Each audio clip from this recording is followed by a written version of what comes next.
en estos momentos a nuestro docente Luis Valderrama, asociado del área laboral de Quantium Consultores, con el tema cómo atender exitosamente una fiscalización laboral de SUNAFIL. Muchas gracias por la presentación. Voy a compartir la diapositiva que he preparado para el día de hoy.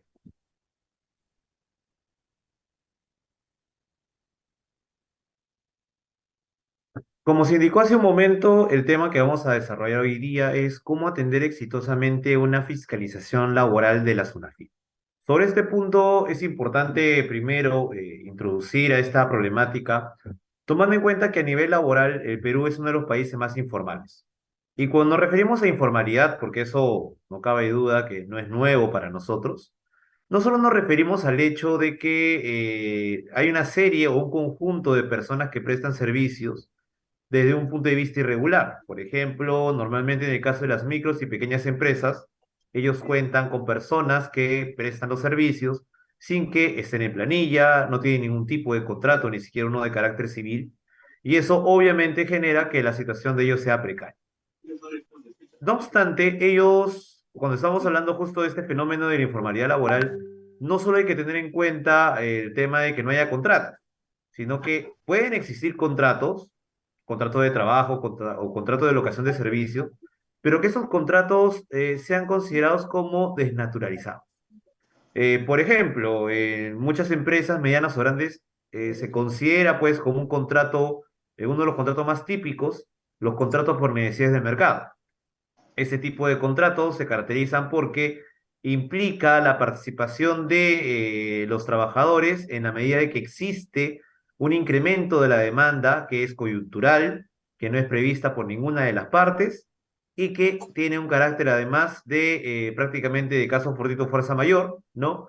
Y que obviamente implica atender determinadas exigencias propias del mercado en una determinada etapa. Ahora, este contrato por necesidades de mercado es uno de los contratos más utilizados en el Perú porque es el contrato que otorga la posibilidad de tener trabajadores durante 5 años de forma temporal.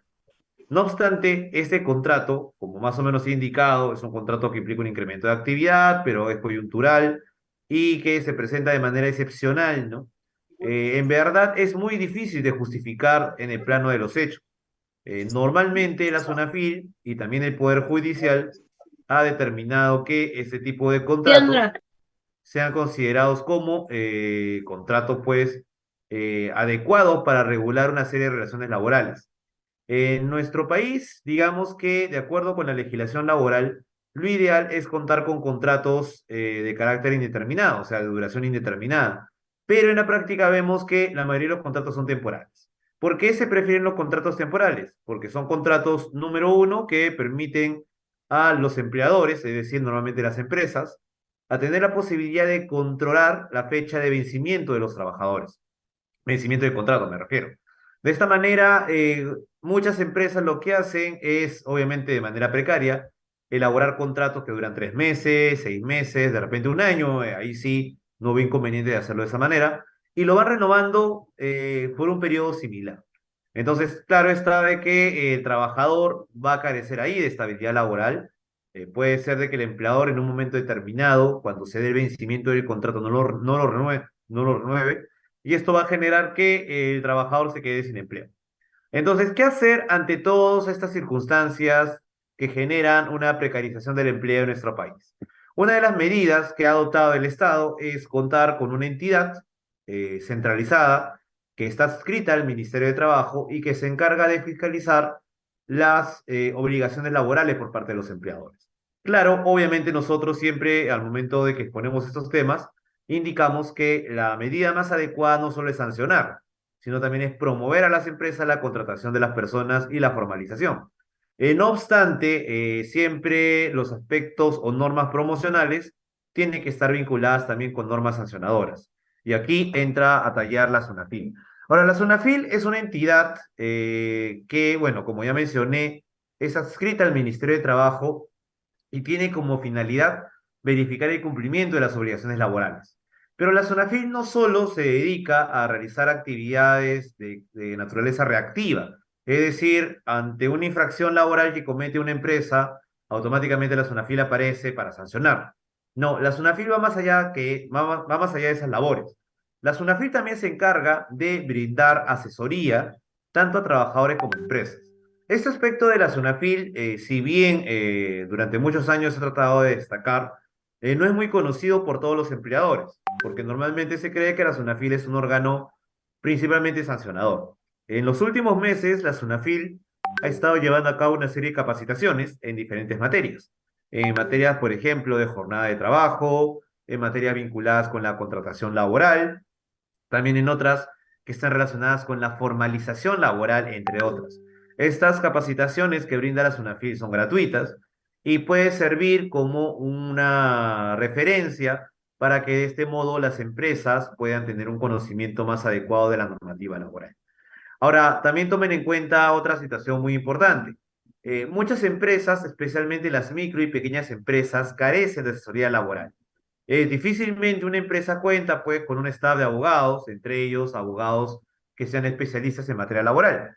Por eso, ante las dudas sobre la aplicación de una determinada norma, lo más recomendable, pues, es, si no se cuenta con el especialista, porque obviamente un abogado laboralista va a tener, pues, de que brindar su servicio dentro de cierto marco de contrato, y esto a su vez puede generar también una serie de gastos adicionales a la empresa, ¿no?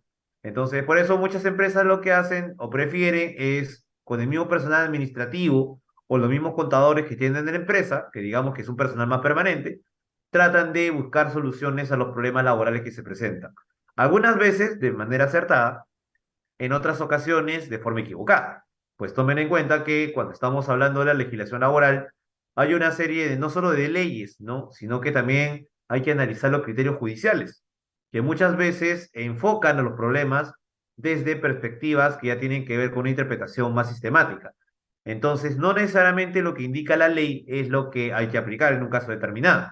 Entonces, para eso hay que tomar en cuenta no solo las interpretaciones que realizan los jueces para resolver una determinada materia, sino que también hay que recurrir a la SUNAFIL, que a través del Tribunal de Fiscalización Laboral, que es un tribunal que en verdad no tiene muchos años, recién se ha implementado en estos últimos años. Entonces, el Tribunal de Fiscalización Laboral es un órgano colegiado que es el que dicta resoluciones que incluso pueden tener carácter de ser precedentes administrativos obligatorios. Y de ese modo, todos los órganos administrativos, digamos, que forman parte de la SUNAFIL, todos los inspectores en general, van a tener que dictar sus decisiones en torno a estos criterios generales, ¿no? Es por eso que la SUNAFIL pues, se convierte prácticamente en una entidad que se va a encargar de velar por el cumplimiento de las obligaciones laborales. No obstante, y justo por eso tenemos esta diapositiva, es importante destacar que la SUNAFIL no es la única encargada de verificar el cumplimiento de obligaciones laborales. SUNAT también en los últimos años ha estado aplicando una serie de medidas que prácticamente están incidiendo también en los temas laborales.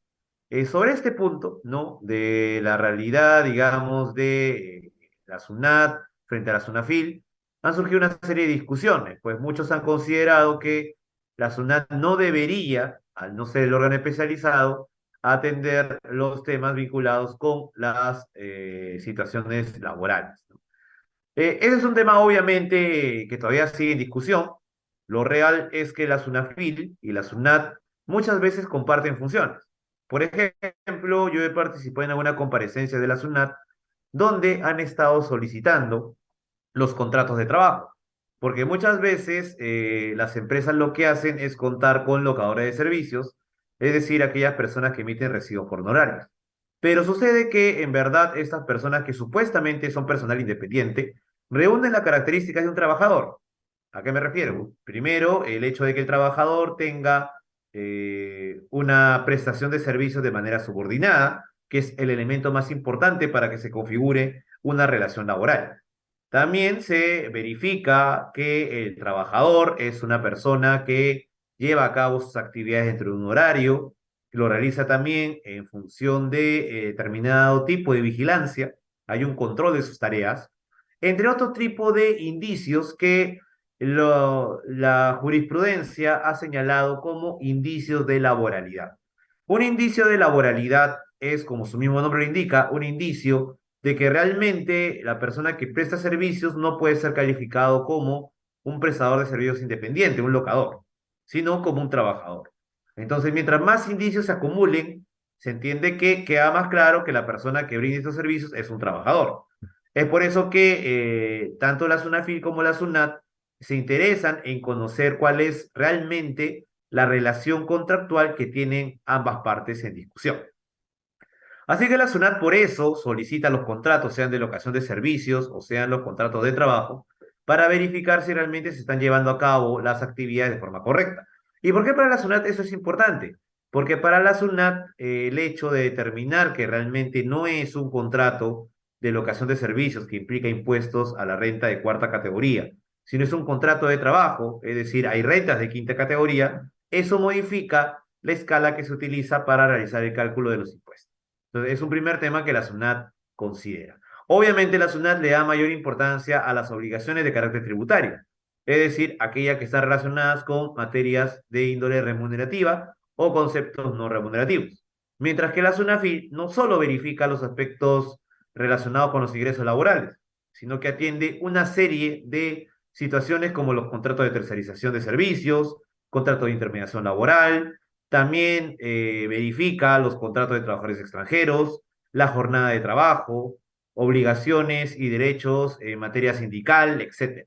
Entonces, el espectro de vigilancia de la SUNAFIL es más amplio en lo que se refiere al ámbito laboral, pero la SUNAT sí va a incidir en la verificación de aspectos relacionados con las remuneraciones y conceptos no remunerativos. Por otro lado, hablando de las remuneraciones, la SUNAT se encarga de velar por que las remuneraciones o los impuestos vinculados con las remuneraciones y los conceptos no remunerativos sean retenidos y pagados de manera oportuna. Ahora, no solo eso, sino que también la SUNAT en los últimos años ha estado cuestionando la naturaleza de algunos conceptos o en todo caso su denominación. Por ejemplo, en una última fiscalización en la cual yo participé, la SUNAT iba a determinar cuál es la base de cálculo que se toma para el aporte de salud, que como ustedes saben, todo trabajador tiene la obligación, ¿no? Bueno, en este caso los empleadores del sector privado, de realizar el aporte de salud, porque ese aporte no lo paga el trabajador, sino lo paga la empresa. Este monto, que normalmente es equivalente al 9%, ¿no? Es un aporte que lo realizan con la finalidad de que los trabajadores cuenten con una cobertura en salud. Sucede que para realizar el cálculo de este aporte se toma en consideración todos los conceptos remunerativos que recibe un trabajador. Entonces la SUNAT lo que está haciendo es verificar aquellos conceptos que si bien no califican como remuneraciones, para la SUNAT pueden ser conceptos que están desnaturalizados. Ejemplo, muchas empresas entregan gratificaciones extraordinarias, pero estas gratificaciones extraordinarias realmente no tienen ese carácter de ser extraordinarias, porque muchos empleadores la otorgan, por ejemplo, como si fueran bonos anuales. Entonces, claro, ahí no se da pues esta figura de que debe entregarse solo en dos oportunidades, que es una de las reglas que se establece para el otorgamiento de gratificaciones extraordinarias. Entonces, por otro lado, también se presentan una serie de problemas cuando se trata de considerar, por ejemplo, conceptos o asignaciones como la asignación por escolaridad. La asignación por escolaridad es un concepto no remunerativo que se entrega directamente al trabajador con la finalidad de que esta persona lleve a cabo estudios. También puede pagar, ¿no?, a una universidad o a un centro de capacitación. O también puede, la asignación familiar o asignaciones por escolaridad, disculpen, puede también cubrir lo que está relacionado con los gastos vinculados con la educación del menor y la compra de materiales educativos. Entonces, esta asignación por escolaridad o por educación, que así se le conoce en la ley, obviamente que requiere una serie de justificaciones, comprobantes, de repente convenios que establezcan con claridad cuál es el alcance de la entrega de esta asignación. Bueno, sucede que muchas veces las empresas entregan este concepto sin cumplir con esas características o requisitos. Y esto genera, bueno, en la opinión de la SUNAT, que al no contar con esa información se debe presumir que esos conceptos son remunerativos. Entonces, la SUNAT está verificando y no solo los aspectos netamente de impuestos, sino que también está entrando a temas vinculados con la contratación laboral. Ahora están aplicando mucho el principio de primacía de la realidad. También se encargan de ver cuál es la naturaleza de los conceptos que son entregados por el empleador al trabajador. Entonces, son aspectos que antes se consideraban exclusivos de la SUNAFIL, pero ahora prácticamente son compartidos por ambas entidades. Para terminar esta primera diapositiva, hay que aclarar que en el caso de incumplimiento de las obligaciones laborales, para que la SUNAFIL actúe y establezca multas, primero deben existir dos situaciones. O el trabajador denuncia al empleador, y para eso hay varios sistemas de denuncia, puede ser un sistema virtual, de forma anónima, o puede hacerlo de forma directa, ¿no? Y por otro lado también, la SUNAFIL puede llevar a cabo las actuaciones de oficio. Recuerden que la SUNAFIL en muchas ocasiones llevan a cabo estas actuaciones partiendo de la idea de que hay determinados sectores o en determinadas localidades donde al existir mayor nivel de informalidad resulta más conveniente verificar, ¿no? En estos aspectos o en estos lugares si realmente están cumpliendo con las obligaciones laborales. Entonces la SUNAFIL en determinados meses hacen campañas, ¿no? Por ejemplo, ahora en diciembre la SUNAFIL podría llevar a cabo campañas de verificación de las ratificaciones que se pagan en julio y en diciembre. Entonces, son campañas que están vinculadas con determinados aspectos coyunturales, ¿no? Propios, ¿no? También de las obligaciones laborales. Entonces, digamos que en esas investigaciones que hace la SUNAFIL, detecta que una de las empresas está incumpliendo con dicha obligación. Entonces, ahí es natural que la SUNAFIL sancione a la empresa por no cumplir con estos parámetros relacionados con sus obligaciones laborales. Entonces, como hemos podido observar, pues tanto la SUNAFIL como la SUNAT se encargan de verificar aspectos relacionados con las remuneraciones y con aspectos no remunerativos. Obviamente la SUNAFIL tiene un espectro más amplio que ahorita vamos a revisar. En primer lugar, cuando estamos hablando de las acciones de fiscalización ya de la SUNAFIL específicamente, debemos tener en cuenta que la SUNAFIL se encarga de llevar a cabo dos tipos de acciones de fiscalización. En ese orden, primero comienza la actuación inspectiva y posteriormente se lleva a cabo el procedimiento sancionador.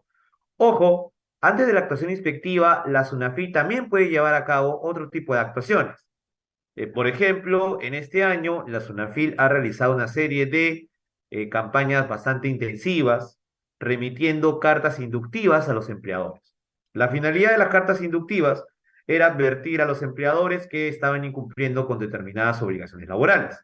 Entonces, ante eso, si bien el hecho de remitir una carta inductiva y que el empleador no cumpla con responder no generaba automáticamente una multa, esto sí servía de antecedente para que de forma posterior la SUNAFIL decida realizar de repente una visita al centro de trabajo o a través de la comparecencia requerir al sujeto inspeccionado para que vaya a las oficinas de la SUNAFIL.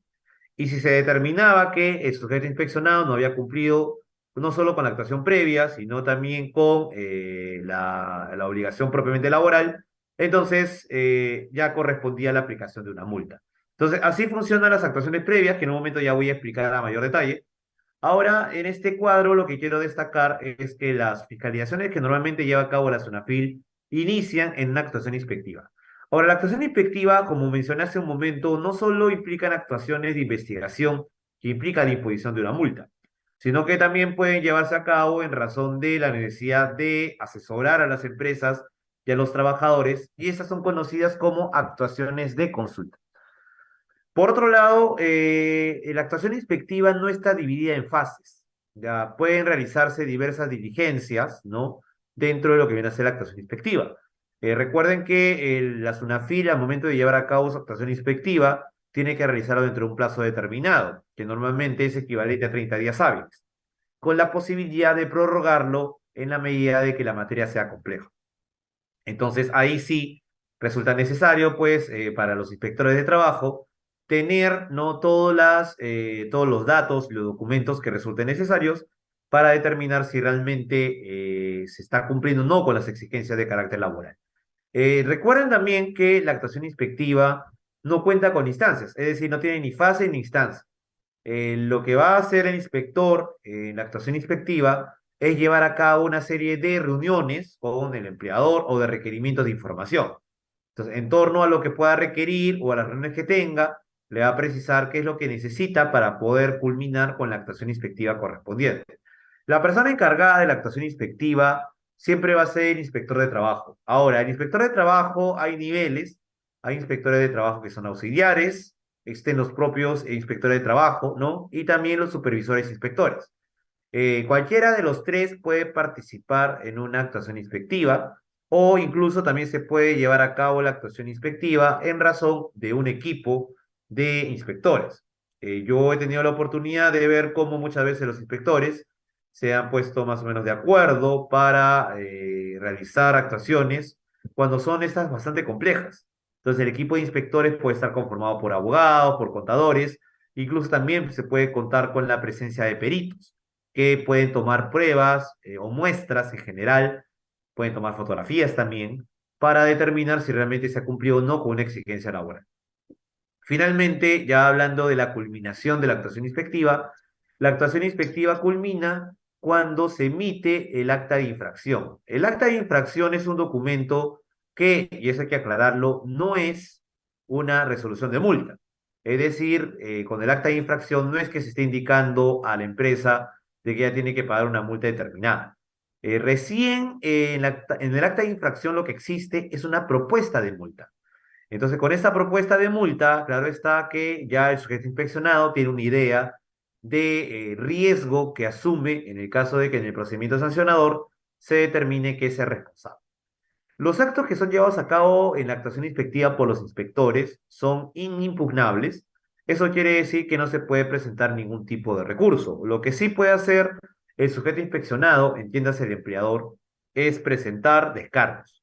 Los descargos son documentos que tienen como finalidad explicar una determinada circunstancia a los inspectores de trabajo para aclarar algún punto que resulte ambiguo o no exacto.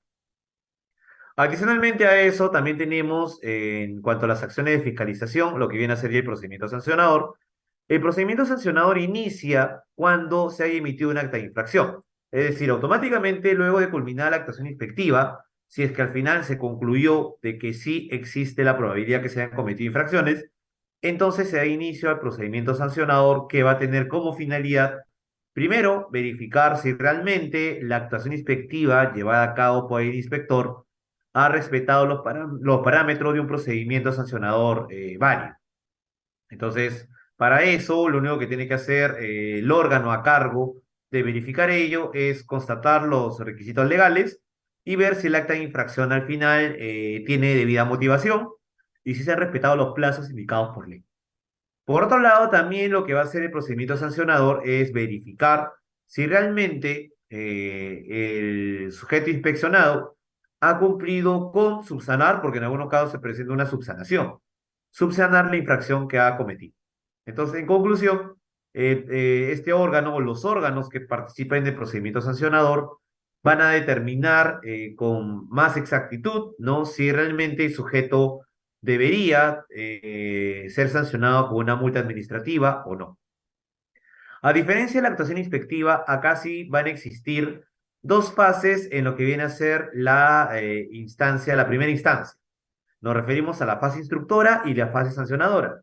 La fase instructora tiene como finalidad primero determinar si ha cometido la falta o no, y la sancionadora es la que se encarga de determinar cuál es la sanción aplicable. Eso sucede en primera instancia. No obstante, si al final, en la fase sancionadora, se determina que el sujeto inspeccionado ha cometido la falta que se le está imputando, entonces se va a emitir una resolución de multa. Esta resolución de multa puede ser impugnada a través de un recurso de apelación. Y eso quiere decir que el caso se va a elevar a una segunda instancia administrativa, donde va a haber otro órgano que se va a encargar de resolver el caso. Puede ser que, a pesar que se haya elevado a una segunda instancia administrativa, igual esta instancia considere que debe aplicarse la multa. Entonces, ahí el sujeto inspeccionado podría recurrir al Tribunal de Fiscalización Laboral. Para recurrir a ese tribunal, la ley es bastante clara al indicar que solo se puede plantear un recurso de revisión, justamente para que lo vea el Tribunal de Fiscalización Laboral, Solo se puede plantear este recurso cuando la infracción haya sido calificada como muy grave. En materia de sanciones de la SUNAFIL, las infracciones pueden ser de tres tipos. Pueden ser leves, pueden ser graves y muy graves. Solo cuando las infracciones hayan sido calificadas como muy graves, recién ahí puede considerarse recurrir al Tribunal de Fiscalización Laboral.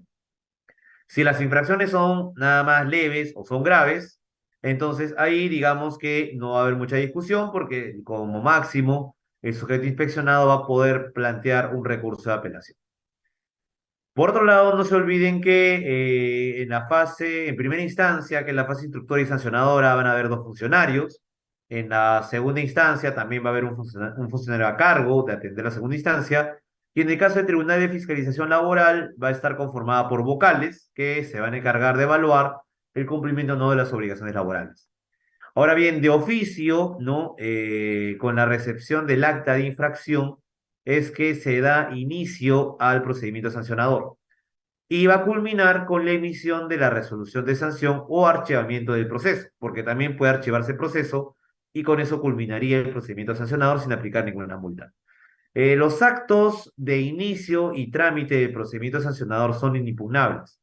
En cambio, sí van a resultar impugnables las resoluciones a través de los respectivos recursos administrativos, que pueden ser el recurso de reconsideración cuando quiere o se solicita la reconsideración de un órgano determinado y cuando existen nuevas pruebas. Puede presentarse un recurso de apelación cuando lo que se busca es que un órgano superior vea el caso. También se puede plantear un recurso de revisión para que lo vea el Tribunal de Fiscalización Laboral o un recurso de queja en la medida de que se considera que el órgano que ha evaluado el caso no lo ha hecho debidamente. Como mencioné hace un momento, antes de las actuaciones inspectivas, es posible que la SUNAFIL también lleve a cabo actuaciones previas. Como pueden ver, este es un modelo, ¿no? En verdad hay muchas formas de poder remitir este tipo de cartas, ¿no? Acá tenemos un modelo de lo que en el año 2020, por ejemplo, se remitía a una serie de empleadores. Eso es lo que se conoce como aviso de notificación de cartas inductivas. Este tipo de cartas inductivas, por si acaso, se están remitiendo todavía y se realizan a través del uso de la casilla electrónica, que como ustedes saben, actualmente todos los empleadores deben contar con una casilla electrónica de la zona FIL. Todas las comunicaciones se van a llevar a cabo a través de este sistema. Además de la casilla electrónica, cuando se envía una notificación, también se va a enviar una alerta al empleador. Y esta alerta implica hacerle mención a través de un correo electrónico o enviarle un mensaje al celular que ha sido indicado por el empleador al momento que haya activado su casilla. Bien, este modelo es de un aviso de notificación de cartas inductivas y aquí lo que se señala es, por ejemplo, en esa época era la verificación del cumplimiento e implementación del plan de vigilancia frente a la COVID-19 en el trabajo. Entonces, esto lo que se llevó a cabo, como ya mencioné, en el año 2020, donde la SUNAFIL remitía cartas que tenían como finalidad verificar si primero los empleadores estaban al día en cuanto a las obligaciones laborales. Claro está que también se pueden utilizar el sistema de alertas, no solo de cartas inductivas. Y ante eso, el sujeto inspeccionado, si bien lo ideal era que responda a dichas cartas o alertas, en el caso de que no lo hicieran, esto no generaba ningún tipo de aplicación de multas. Obviamente, nosotros siempre sugerimos a los sujetos inspeccionados que si recibe una carta inductiva o una alerta, hay que contestarla para mostrar, pues, desde el punto de vista de la buena fe, ¿no? Que la empresa está atendiendo las comunicaciones remitidas por la SUNAFIL. Si es que la empresa, luego de recibir la carta inductiva, detecta que no está cumpliendo con la exigencia laboral planteada por la SUNAFIL, entonces sería conveniente que, a partir de este aviso, lleve a cabo un proceso de regularización y de cumplimiento de las obligaciones laborales que no está observando. Como mencioné también, hay un sistema de notificación de las actuaciones inspectivas que, de acuerdo con el Decreto Supremo número 0003-2020-TR, se declaró el uso obligatorio de la casilla electrónica de la SUNAFIL para la notificación de procedimientos administrativos y otras actuaciones, entre ellas las cartas inductivas. Entonces, para eso, los empleadores, y eso es lo que nosotros sugerimos, tiene que estar revisando con cierto grado de permanencia la casilla electrónica. Entonces, para eso, el cómputo de los plazos se va a realizar del primer día hábil siguiente de recibida la notificación y para eso se va a ingresar al enlace que acá lo estamos indicando para que puedan verificar a través de la información de la clave SOL qué información está remitiendo la SUNAFIL. Ahora, el uso de la casilla electrónica lamentablemente no se ha difundido lo que en verdad sería lo adecuado. Y es por eso que se han presentado una serie de situaciones en que muchas empresas han sido sancionadas como consecuencia de que les remitían, ¿no? Una serie de documentos, pero nunca la empresa respondía. Entonces, ante, por ejemplo, un requerimiento de información que hacía la SUNAFIL y pasar el plazo sin responder la empresa, entonces, claro está que la SUNAFIL ahí sí actuaba y aplicaba sanciones, es decir, multas por la falta de respuesta a las actuaciones que ha estado llevando a cabo a través de la casilla electrónica. Entonces, por eso sugerimos a todas las empresas que realice una revisión con cierto grado de regularidad, de repente cada 2 días o cada 3 días, de la casilla electrónica para que puedan observar si de repente ha recibido una comunicación que resulte importante y que tiene que ser respondida a corto o a mediano plazo. En cuanto a las actuaciones inspectivas, yo ya mencioné que es una diligencia que es llevada a cabo por la Inspección del Trabajo, que se lleva de oficio, ¿no? Y es con carácter previo al inicio de un procedimiento sancionador. Ahora, la actuación inspectiva, cuando son actuaciones de investigación, pueden ser de tres tipos. Puede ser la primera, una visita de inspección a los centros o lugares de trabajo. La segunda puede ser requerimiento de comparecencia. ¿Cuál es la diferencia? En la visita de inspección es el inspector el que va al centro de trabajo. Entonces, lo que hace el inspector es ir al centro de trabajo, espera aproximadamente unos 10 minutos para que abra la puerta. Inmediatamente el sujeto inspeccionado tiene que atender al inspector y de esa manera, pues, ya se iniciaría la actuación inspectiva correspondiente. Por otro lado, también una modalidad que aplican bastante la SUNAFIL es el requerimiento de comparecencia del sujeto inspeccionado. Ahí lo que busca la SUNAFIL es que el sujeto inspeccionado, a través de sus representantes, vaya a las oficinas de la SUNAFIL. Ahora, tomando en cuenta que la SUNAFIL en época de la pandemia, obviamente esto podría ser calificado como una exposición a riesgo de parte de la empresa, lo que hacía era el requerimiento de información. Entonces ya no era necesario que comparezca el sujeto inspeccionado a través de sus representantes, sino que bastaba que remita la información que la SUNAFIL solicitaba. Luego también tenemos como una actuación inspectiva de investigación la comprobación de datos o antecedentes que obren en el sector público. Eso quiere decir que, por ejemplo, la SUNAFIL puede verificar antecedentes o datos y para eso puede coordinar con otro tipo de entidades, por ejemplo, con el Ministerio Público, cuando estamos hablando de temas penales, ¿no? También puede coordinar con la SUNAT. Es por eso que la SUNAFIL ahora tiene acceso directo a todo lo que es la planilla electrónica. Es decir, puede verificar lo que es este registro y también puede verificar lo que es la PLAME, lo cual facilita las inspecciones que puede llevar a cabo la SUNAFIL y así va a ser más sencillo detectar si hay un incumplimiento por parte del sujeto inspeccionado. En cuanto a las actuaciones inspectivas de consulta o asesoramiento técnico, como también indiqué hace un momento, estas se pueden llevar a cabo de diversas formas, pueden ser a través de modalidades virtuales o también de manera presencial, y puede ser llevado a cabo a solicitud de los trabajadores o del empleado. Acá tenemos un pequeño resumen de cuáles son las fases del procedimiento sancionador. Si comenzamos en la parte de abajo, ahí vemos que dice primera instancia, la fase instructiva. Hay otra primera instancia, pero esta vez la fase sancionadora. Hay una segunda instancia y la fase excepcional a cargo de el Tribunal de Fiscalización Laboral. Ahora vamos a comentar un poco sobre cuáles son las principales infracciones que cometen los sujetos inspeccionados.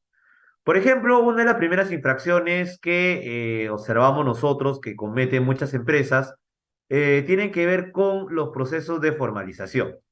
Por ejemplo, aquí la SUNAFIL cuenta con un protocolo, que es el protocolo número 002-2018-SUNAFIL, que trata de fijar una serie de reglas necesarias para verificar si realmente la empresa está cumpliendo con los procedimientos de formalización laboral.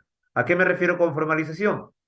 el hecho de contar con trabajadores y que esas personas sean debidamente registradas, sean dadas de alta en este registro y también se declare la información correctamente de manera interna a través de contratos de trabajo debidamente formalizados. Entonces, para eso, este protocolo que indique lo siguiente. El inspector va a revisar la planilla electrónica, obviamente la última declaración, poniendo énfasis en el personal declarado como prestador de servicio, especialmente aquellos que perciben una prestación fija y permanente. Dice, posteriormente va a realizar como máximo 2 visitas. ¿Por qué este aspecto es importante? Porque a través de esta primera, digamos, revisión de la planilla electrónica, el inspector va a poder detectar los casos de los trabajadores que sí forman parte de la planilla y de aquellos prestadores de servicios que, si bien no están formando parte como trabajadores, sí están siendo declarados, ¿no? Y están siendo declarados en función de qué? De que ellos están recibiendo unos pagos que son fijos y permanentes. Entonces, ¿qué es lo que hace el inspector de trabajo? A partir de esta información, va a verificar los supuestos locadores. Y en el caso de que estos locadores estén recibiendo pagos constantes por parte de la empresa, entonces van a presumir que existe grandes probabilidades de que realmente estos prestadores de servicios eh, sean trabajadores. Obviamente, como es una presunción, lo que van a hacer es requerir al sujeto inspeccionado para que presente mayor información. Entonces, para eso los inspectores de trabajo, en orden a este protocolo, cuentan con 2 cuestionarios, uno que está dirigido al sujeto inspeccionado, es decir, la empresa, y el otro para el personal no registrado o registrado como prestador de servicio. Es decir, la Sunafil aquí se va a encargar de hacer preguntas tanto a los prestadores de servicios como a la empresa, y de esa manera observar hasta qué punto existen incoherencias en cuanto a las declaraciones que realiza cada uno de esas partes. Además de eso, el inspector de trabajo tendrá en cuenta las pruebas, es decir, fotos, filmaciones, etcétera, y los indicios de la relación laboral. Las actuaciones referidas al registro de trabajadores tienen un plazo máximo de 20 días hábiles y va a tener una ampliación máxima de 10 días hábiles. En caso de ser necesario, puede extender una medida de requerimiento, lo que se conoce como medida que tiene como finalidad que el empleador cumpla, por ejemplo. Una medida de requerimiento que se aplica en el caso de la formalización laboral es el hecho de exigir al empleador que en un plazo determinado, que aquí es de 3 días hábiles, dé de alta al prestador de servicios como trabajador. Si el empleador no hace caso a esta exigencia de la SUNAFIL, entonces la SUNAFIL puede aplicar 2 multas. Por un lado, puede aplicar una multa por el hecho de que incumple una obligación laboral de formalizar a los trabajadores. Y en segundo lugar, le va a aplicar una multa porque el inspector de la zona FIL, o mejor dicho, el sujeto inspeccionado, no ha cumplido con la medida de requerimiento. Entonces, ese tema es importante tener en cuenta porque si es que obviamente no se está respetando ese aspecto, de la medida de requerimiento, el sujeto inspeccionado se va a ver afectado porque al final se le van a aplicar 2 multas. Y esto va a volver más oneroso la responsabilidad que va a tener la empresa. Ahora, hace un momento hicimos referencia a cuáles son los indicios de laboralidad. Los indicios de laboralidad son varios, como pueden observar, y lo estamos organizando en razón de los 3 elementos que determinan la existencia de una relación laboral. ¿Cuáles son estos elementos? Son la prestación personal de servicio, la remuneración y la subordinación. En el caso de la prestación personal de servicio, observamos que los indicios que nos sirven para detectar si realmente estamos frente a un trabajador o no, es en primer lugar que las funciones que está llevando a cabo este supuesto prestador de servicios se encuentran previstas en el manual de organización y funciones o documento similar que tenga la empresa. Recuerden que la actividad de un locador de servicios es la actividad de un tercero. Es por eso que no debería esta actividad formar parte de las funciones propias de una empresa, ¿no? Siempre las actividades de un locador de servicio tienen que ser actividades complementarias o accesorias. No puede ser la actividad permanente, porque la actividad permanente solo puede ser cubierta con trabajadores. Entonces, basta con detectar que las funciones previstas en el MOF son las mismas que lleva a cabo un locador de servicio para que ya se esté demostrando a través de este indicio que realmente no se está respetando pues las exigencias de la formalidad laboral. Por otro lado, también el hecho de que el servicio se realice sin ayuda de terceros. En el caso de la locación de servicios, existe la posibilidad de que el locador busque a sus propios colaboradores. Por ejemplo, si usted contrata a un personal para que lleve a cabo una actividad de pintura de una casa, es una actividad independiente, el locador que usted contrata puede coordinar, sea con sus familiares, amigos u otro tipo de colaboradores, para que lo apoyen y realizar el pintado de la casa lo más rápido posible. En cambio, en el ámbito laboral, esta posibilidad de que el trabajador elija a sus propios colaboradores no es viable. En todo caso, si va a laborar con otros colaboradores, estos van a ser contratados por el propio empleado. Entonces, este indicio de que realiza su actividad sin la ayuda de terceros también sirve para determinar si estamos frente a un trabajador o a un locador. Luego aquí también señala el hecho de que se realiza un servicio de un cargo similar o equivalente al de otro trabajador. Obviamente es un indicio de laboralidad, porque un locador no va a realizar las actividades que ya otro trabajador está llevando a cabo. También realizar anteriormente la misma labor. Por ejemplo, aquellos casos en los que un locador primero llevó a cabo su actividad como trabajador y luego ha sido contratado como locador, y si son las mismas labores, esto va a determinar que en verdad la persona deba ser calificado como trabajador. También la exclusividad en la prestación de servicios es muy importante, entendiéndose por exclusividad el hecho de que el prestador de servicios solo preste servicios para un cliente determinado. Entonces, eso también sirve como un indicio. Debo aclarar que el hecho de que se presente uno o más indicios no quiere decir automáticamente que el prestador de servicios va a ser calificado como un trabajador. Para eso tienen que reunirse varios indicios y tienen que ser claramente contundentes. Porque si no son así, en verdad, por ejemplo, la exclusividad en la prestación, hay locadores que solo brindan servicios para un cliente. Y eso no quiere decir que ya deban ser calificados como trabajadores. Entonces, para eso hay que analizar si se están presentando otro tipo de indicios de laboralidad. También tenemos como segundo elemento la remuneración. En el caso de la remuneración, se considera que es un indicio de laboralidad el hecho de que los depósitos se realicen de forma periódica y por montos regulares. Claro, porque esto es una característica propia de los contratos de trabajo, ¿no? Si bien en el caso de los contratos de locación de servicios también se puede hacer de este modo, sí resulta sospechoso que los montos sean regulares, porque normalmente un locador a realizar su actividad lo realiza bajo la entrega de productos que pueden ser variables, ¿no?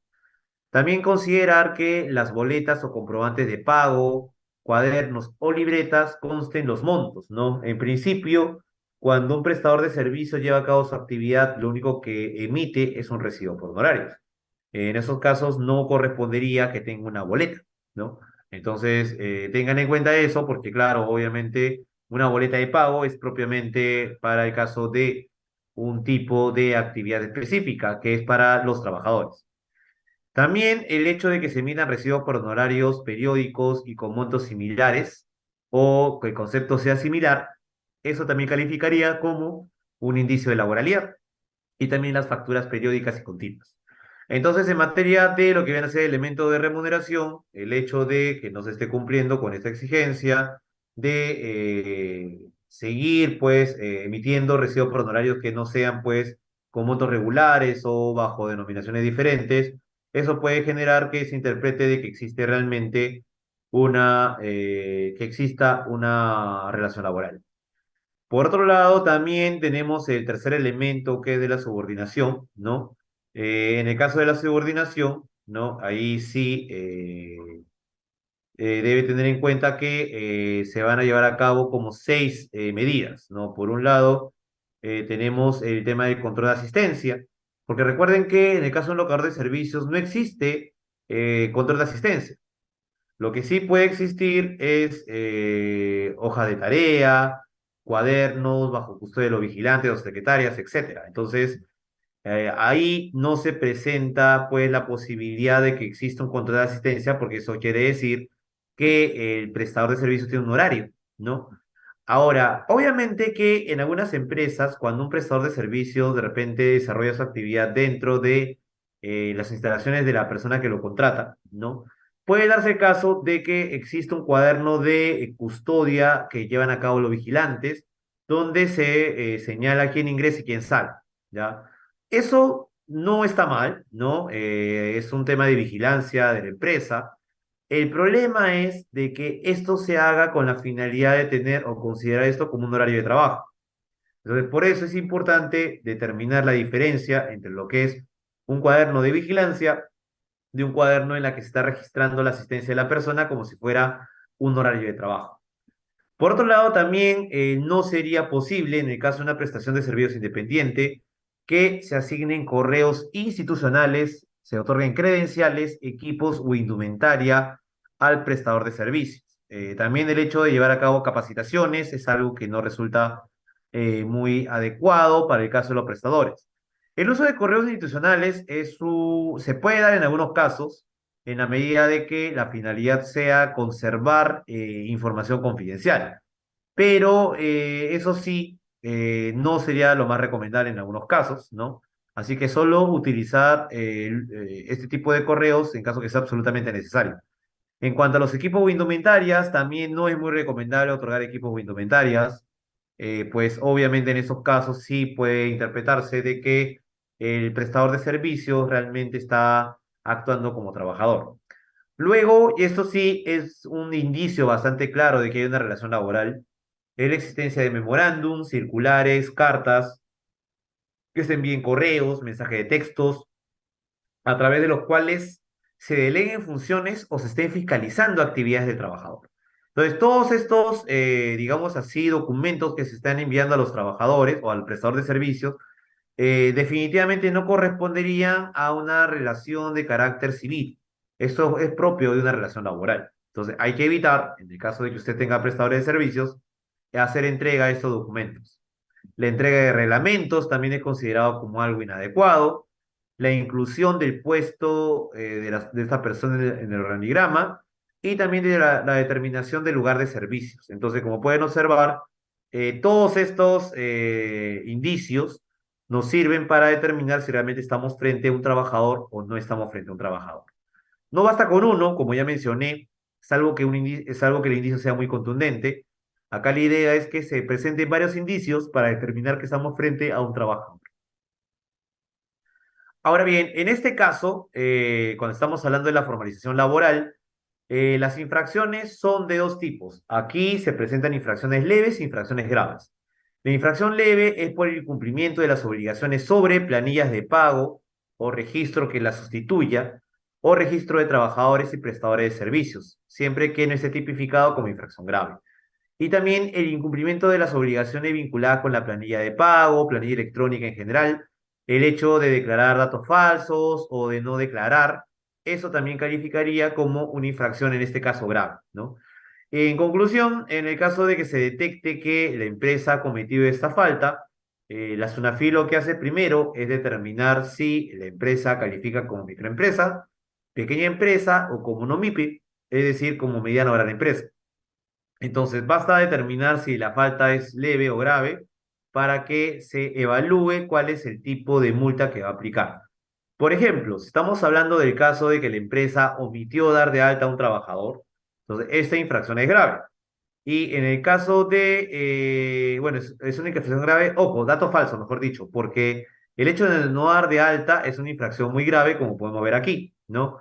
En el caso de que no se dé de alta un trabajador, esto calificaría como una multa muy, o mejor dicho, como una infracción muy grave, que podría ser sancionada, por ejemplo, en el caso de una mediana o gran empresa, la multa mínima es de 2,25 UITs y la multa máxima sería de 45 UITs. O sea, estamos hablando pues de montos bastante altos. Entonces, por eso siempre se recomienda a las empresas que eviten utilizar bastantes contratos de locación de servicios cuando realmente los prestadores de servicios calificarían como trabajadores. Entonces, es mejor evitar recaer en ese tipo de contingencias que a la larga pues van a resultar más onerosas para la empresa. También vamos a hablar ahora de lo que tiene que ver con las infracciones en materia de contratos. ¿Qué sucede? Hay un protocolo de la SUNAFIL, que es el protocolo número 003-2016-SUNAFIL, que establece una serie de reglas en materia de contratación laboral. Quiero precisar que este protocolo, como verán desde el año 2016, todavía contemplaba la obligación de que los contratos de trabajo tienen que ser registrados ante el Ministerio de Trabajo. Como ustedes saben, actualmente los contratos, por lo menos los contratos sujetos a modalidad, ya no se registran ante el Ministerio de Trabajo. Basta que el trabajador tenga una copia y que el empleador tenga otra copia para que se cumpla con la exigencia legal de tener o haber cumplido con la formalidad respectiva, ¿ya? No obstante, y eso también quiero mencionar, que todavía existen contratos que sí tienen que ser registrados en el Ministerio de Trabajo. Por ejemplo, los contratos a tiempo parcial. Los contratos a tiempo parcial son tipo de contratos que sí tienen que ser registrados al Ministerio de Trabajo. Son aquellos contratos que son menores de 4 horas. Por otro lado, también los contratos de personal extranjero tienen que ser registrados a través del sistema del ministerio que se conoce como CIVITMA, ¿no? Hay dos sistemas para registrar los contratos de trabajadores extranjeros, tanto lo que es el CIVITMA como es el CIVICE.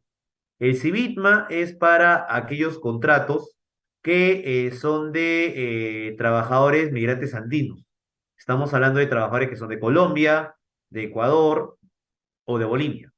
En cambio, el CIVICE es un sistema que se utiliza para cualquier otro tipo de trabajador extranjero.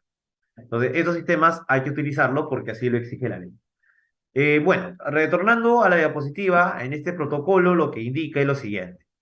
Hay que tener en cuenta que las obligaciones del empleador desde el punto de vista sustancial son tres. Primero, el contrato debe estar por escrito, ¿no? Primera exigencia sustancial. En segundo lugar, debe contar con una cláusula que detalle en forma clara y precisa su duración. Ojo, aquí estamos hablando de los contratos sujetos a modalidad, porque el contrato de duración indeterminada no requiere contar con una cláusula en la que se indique cuál es la duración, porque se entiende que es indeterminado. Entonces, ahí sí no hay ningún inconveniente.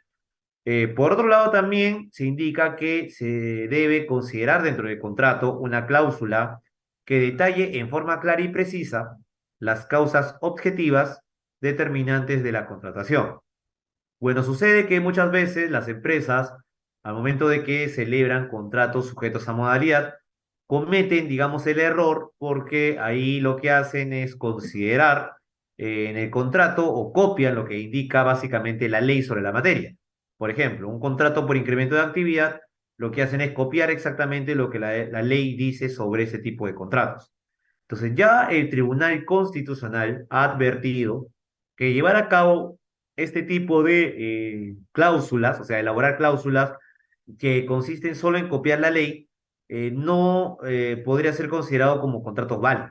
Entonces, es importante por eso que aquellas personas que en la empresa se dedican a elaborar los contratos de trabajo, específicamente los contratos sujetos a modalidad, tengan mucho cuidado al momento de desarrollar esta cláusula que se conoce como de causa objetiva. Por eso que ahí lo más recomendable es que se asesoren, que detallen en esta cláusula cuál es la razón que justificaría la aplicación de una de las modalidades contractuales establecidas por ley. Entonces no es una cláusula muy sencilla. Es más, podríamos decir que es la cláusula más importante dentro de un contrato de trabajo. Además de eso, también hay un aspecto formal a tener en cuenta, que es la entrega de la copia del contrato al trabajador. Entonces, por eso también debe tenerse en cuenta la entrega de esta copia, porque si no se entrega la copia del contrato, se va a considerar como que no se está cumpliendo pues con la formalidad adecuada, ¿no? Por otro lado, tenemos en cuanto a los documentos que tiene que presentarse en el caso de que lo solicite un inspector, tenemos el contrato de trabajo por escrito. Recuerden que siempre el contrato va a ser por escrito y puede ser en formato físico o en formato digital. Documentos que acrediten la causa objetiva. Esto también es importante. Lo que sucede es que el inspector de trabajo no solo le va a pedir el contrato, también va a solicitar que adjunten documentos que sirvan para explicar por qué eligió una determinada causa objetiva.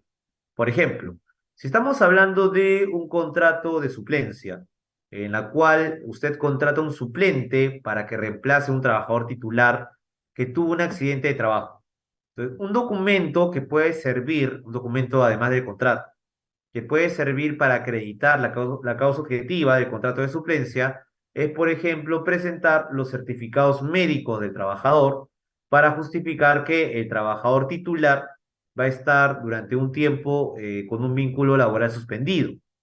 Entonces, claro, si tiene un vínculo laboral suspendido, se entiende pues que durante todo ese tiempo es posible que se aplique un contrato de suplencia. Entonces, esa es la ventaja de contar pues con ese tipo de información que puede solicitar el inspector de trabajo. También puede solicitar el inspector de trabajo relación del personal de la empresa, detallando las áreas y los puestos de trabajo. También va a contar con un organigrama de la empresa o cualquier documento que permita identificar la estructura organizacional de la empresa. Por ejemplo, ahí podría también pedir un MOF, que es el Manual de Organización y Funciones. El término MOF es un término que se aplica bastante en el ámbito de las entidades públicas. No obstante, eso no quiere decir que en las entidades privadas no se tenga la obligación de contar con un documento que precise cuáles son los perfiles de cada puesto y detallando cuáles son las funciones. Es por eso que sí es recomendable, por no decir obligatorio, que las empresas cuenten, además del organigrama, con un documento conocido como MOF, donde se detallen cuáles son todos los puestos de trabajo y las funciones correspondientes. Otra obligación que debe pues tener el empleador cuando el inspector de trabajo lleva a cabo la inspección respectiva es entregar la constancia de entrega del contrato sujeto a modalidad. A ver, este tema es muy importante. Cuando se suscribe un contrato de trabajo, recuerden que debe existir una constancia de que el trabajador está recibiendo su copia del contrato de trabajo. Entonces, para eso existe lo que se conoce como cargo. El cargo es el documento que le sirve para demostrar que el trabajador ha recibido el respectivo contrato de trabajo. Entonces, cuando le van a solicitar a usted como empleador que demuestre que el trabajador tiene su copia del contrato, no es que usted le va a pedir al trabajador que le entregue la copia, sino que usted tiene que presentar el cargo, ¿no? Que es el documento que le va a servir como prueba, ¿no? De que al final el contrato sí ha cumplido con esta formalidad. Y en general, el inspector de la SUNAFIL puede solicitar cualquier otro documento que resulte necesario. Puede pedir comprobantes, puede pedir, por ejemplo, en el caso de contratos para servicio específico, puede pedir los contratos de tercerización entre empresas, ¿no? Entonces, son una serie de documentos que los inspectores de la SUNAFIL pueden solicitar para verificar si el contrato de trabajo ha sido celebrado correctamente o no. Ahora, en materia de contratos, las infracciones que se pueden aplicar son las siguientes. Por ejemplo, aquí tenemos la infracción que es grave y muy grave. Por ejemplo, la infracción grave es la modificación unilateral por parte del empleador del contrato y las condiciones de trabajo, en los casos en los que no se encuentra facultado para ello. Entonces, ahí la multa que se puede aplicar en el caso de una microempresa, por ejemplo, de 0,11 UITs. En el caso de una pequeña empresa, la multa mínima es de 0,45 UITs y la multa máxima de 4,50. En el caso de una mediana o gran empresa, es de 1,35 a 22,50 UITs. O sea, también son multas, a pesar que son graves, no son muy graves, también son elevadas. También se considera como una infracción en materia de contrato de trabajo el incumplimiento de las disposiciones relacionadas con la contratación a plazo determinado, cualquiera que sea la denominación de los contratos, su desnaturalización y su uso fraudulento. Para precisar y para cerrar este tema de los contratos, no olvidar que hay una serie de modalidades contractuales que se aplican en nuestro país. Son en total 9 modalidades contractuales a plazo fijo, dentro de las cuales se encuentran el contrato por inicio o incremento de actividad, el contrato por necesidades de mercado, el contrato por reconversión empresarial, los contratos que son de emergencia, los contratos ocasionales y el contrato de suplencia, y finalmente el contrato para servicio u hora determinada, y los contratos de temporada y el contrato intermitente. Entonces, como pueden observar, son 9 modalidades contractuales a plazo fijo, sin contar de que también la ley ha establecido otro tipo de modalidades que no se rigen tanto por el plazo, sino que se rigen por las condiciones que se exigen. Por ejemplo, la modalidad de teletrabajo, que actualmente es uno de los contratos que se está aplicando bastante. Bueno, durante la pandemia se aplicó el trabajo remoto y muchas empresas al final lo que han decidido hacer es mantener el trabajo a distancia, solo que aplicando esta nueva modalidad contractual. Entonces, con el teletrabajo, por ejemplo, la empresa puede contratar a una persona, un trabajador, pero para que éste realice su actividad desde su casa. Y el contrato de teletrabajo tiene una serie de requisitos que se deben cumplir de acuerdo con la ley, ¿no? Por otro lado, también hay otro tipo de modalidades contractuales que se pueden considerar. Ya hemos mencionado el tema de los contratos de trabajadores extranjeros, que la ley exige al momento de su elaboración que se incluyan algunas cláusulas especiales sobre tributación, de repente cláusulas también relacionadas con lo que se conoce como los porcentajes limitativos. Lo que sucede es que la ley exige que para que usted pueda contratar a un trabajador extranjero, tiene que primero respetar el porcentaje limitativo de la cantidad de trabajadores. Usted no puede contratar trabajadores extranjeros que superen más allá del 20% de su planilla de trabajadores. Y tampoco les puede pagar a dichos trabajadores un monto mayor al 30% del total de las remuneraciones. Entonces, como pueden observar, pues hay una serie aquí de reglas a considerar. Luego también tengan en cuenta en el caso de las infracciones que son muy graves, ¿no? Que ahí estamos hablando de los casos de desnaturalización de contratos.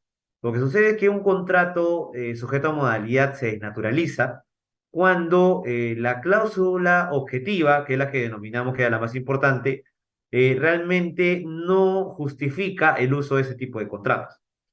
Entonces, el contrato se naturaliza número uno porque al final el inspector detecta que de repente el contrato es a plazo indeterminado o que de repente la manera como se reguló la cláusula objetiva se ha regulado de manera equivocada. En vez de regular un contrato por necesidades de mercado, se regula un contrato por incremento de actividad. Entonces, obviamente, ahí se está aplicando incorrectamente un tipo legal diferente.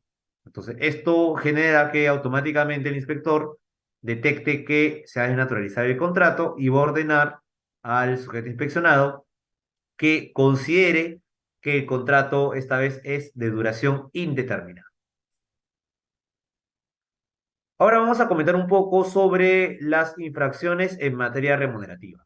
En primer lugar, deben tener en cuenta que en materia remunerativa el trabajador va a recibir dos tipos de ingresos, ¿no? En primer lugar, lo que se conocen como conceptos remunerativos y en segundo lugar, los conceptos no remunerativos.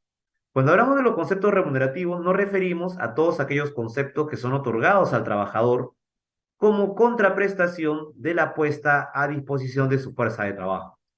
Ahora bien, ¿qué quiere decir? Que, por ejemplo, la remuneración básica, que es la remuneración que se plasma en el contrato, tiene como origen la prestación de servicios del trabajador, una prestación de servicios que es medida en función del tiempo. Entonces, en este caso, pues, nos queda claro que ahí estamos hablando de un primer concepto remunerativo. Pero no es el único. Existen otro tipo de conceptos remunerativos que también pueden ser entregados al trabajador, como la asignación familiar, que es un monto que se le paga de manera mensual al trabajador y que se origina del hecho de que el trabajador tenga hijos menores de edad o mayores de edad que estén llevando a cabo estudios superiores o que sufran de una discapacidad severa. Entonces, existen además de la remuneración básica otro tipo de conceptos remunerativos, ya hemos hablado de la asignación familiar, también tenemos las gratificaciones, tenemos también los bonos por desempeño, las horas extras, la remuneración vacacional, entre otras. Entonces, son conceptos que todos ellos se originan en principio de una prestación de servicios. Y digo en principio porque en algunos casos excepcionales, el pago de una remuneración no se origina de una prestación de servicios, como por ejemplo sucede en el caso de bueno, la asignación familiar. Por ejemplo, en la asignación familiar no se le paga al trabajador como consecuencia de un servicio que está prestando a favor del empleador, sino que se le paga nada más por el hecho de que cuente con hijos, ¿no? Menores de edad. Entonces, es por eso que ahí existen normas específicas que le dan un tratamiento muy especial a algunos conceptos remunerativos. Eso también sucede en el caso de las licencias con goce de haber. Por ejemplo, la licencia por paternidad. Durante ese tiempo de licencia por paternidad, el trabajador no lleva a cabo actividad laboral. Pero a pesar de eso, la ley está considerando que el trabajador tiene derecho a recibir una remuneración por eso. Entonces, como pueden observar, pues hay una serie de conceptos remunerativos que sí cumplen con la característica de ser contraprestativos, pero hay otros que no cumplen. Lo importante, y eso sí es una característica común de todos ellos, es que todos ellos son entregados, ¿no? Bajo un título de disponibilidad. ¿Qué quiere decir? Que el trabajador no tiene que rendir cuentas de tipo de, o para qué va a usar un concepto remunerativo. Es por eso que es de su libre disposición hacer uso de estos montos que se le entregan. A diferencia de los conceptos no remunerativos son aquellos que va a percibir el trabajador desempleador, pero para un fin específico, normalmente diferente a lo que viene a ser una contraprestación de servicio. Entonces, es por eso que existen conceptos remunerativos como las asignaciones, también el otorgamiento de condiciones de trabajo, etcétera, que calificarían por ley como conceptos no remunerativos. Eso sí, al momento que estamos hablando de conceptos remunerativos, no se olviden que los conceptos remunerativos se caracterizan porque van a servir de base de cálculo al aporte de salud del 9%, ¿no? También van a estar afectos a una serie de aportes o contribuciones. Por ejemplo, en el caso de los aportes pensionarios, hay que descontar de la remuneración el aporte de la AFP o de la ONP. En el caso de la ONP es 13%, en el caso del FP es un monto casi de 13%. ¿No? Y también corresponde hacer la retención del impuesto a la renta quinta de las remuneraciones y también de algunos conceptos no remunerativos. En cuanto al cálculo de los beneficios sociales, solo los conceptos remunerativos van a ingresar a esa base de cálculo. No sucede eso con los conceptos no remunerativos, así que tengan en consideración esa diferencia también. Ahora, ¿cuáles son los beneficios laborales más conocidos? Son la asignación familiar, los descansos remunerados, las gratificaciones, la CTS, la participación de las utilidades y el seguro de vida. Para más o menos hacer un resumen bastante puntual de cada uno, ya hemos hablado que la asignación familiar es un monto que se paga cuando el trabajador tiene hijos mayores de edad, cuando están en situación de discapacidad severa o cuando siguen estudios superiores y también para hijos menores de edad. De la asignación familiar equivale a un 10% de la remuneración mínima vital y se va a entregar de forma integral. ¿Qué quiere decir? Que si el trabajador falta, por ejemplo, un día, no va a recibir definitivamente, o mejor dicho, no se le va a aplicar ningún descuento. Así que la asignación se le va a entregar de manera íntegra, incluso si durante el mes trabaja un día. Igual va a tener derecho a asignación familiar de forma integral. En cuanto a los descansos remunerados, recuerden que los descansos remunerados más conocidos son tres. Los descansos semanales obligatorios, es decir, lo que normalmente son los días domingos, aunque también podría ser un día sábado u otro día, dependiendo del pacto que se tenga con el empleador. También tenemos los días feriados y los días de descanso que se originan por las vacaciones. En el caso de los descansos remunerados, recuerden que es un beneficio que se otorga a los trabajadores para descansar y recibir una remuneración por esos días. En el caso de las vacaciones, específicamente, hay un tratamiento muy particular, porque ahí, además de que reciban una remuneración, en el caso de que los trabajadores no cuenten con o no reciban sus vacaciones completas y esto se acumule para periodos posteriores, hay un tratamiento incluso también del pago de indemnizaciones vacacionales, que ya vamos a ver en un momento determinado. También tenemos las gratificaciones, que también, como ustedes saben, son dos tipos de gratificaciones, gratificaciones extraordinarias y ordinarias. Las que son extraordinarias son calificadas como conceptos no remunerativos y las ordinarias son aquellas que se pagan en julio y en diciembre. Entonces, las gratificaciones ordinarias son gratificaciones que son de carácter semestral, que son remuneraciones y que son otorgadas en función de un sexto, dependiendo de los meses que ha estado laborando el trabajador. También tenemos la CTS. La CTS sí es un concepto no remunerativo. La compensación por tiempo de servicios tiene como finalidad otorgar a los trabajadores una cobertura en caso de cese. Entonces, la CTS por eso se caracteriza por ser como una especie de seguro por desempleo. Así que si un trabajador cesa, sea por un tema de renuncia, sea por un tema de despido o sea por cualquier otra circunstancia, en verdad no se va a ver afectado el trabajador porque va a contar con un ahorro de carácter forzoso que le va a permitir cubrir sus gastos durante un tiempo determinado, tanto los propios como los de su familia. Ahora bien, la CTS se caracteriza por ser un monto intangible, aunque en los últimos años, específicamente con la ley 30334, se han establecido formas para que los trabajadores puedan disponer de parte de estos fondos. Actualmente, los trabajadores pueden disponer del exceso de cuatro remuneraciones brutas y pueden disponer en función del 100%. Recuerden también que la CTS no se paga directamente al trabajador, salvo la CTS trunca. La CTS va a ser depositada en una cuenta bancaria del trabajador que él haya designado de manera libre, tomando en cuenta los beneficios que le pueden generar en cuanto a la generación de interés.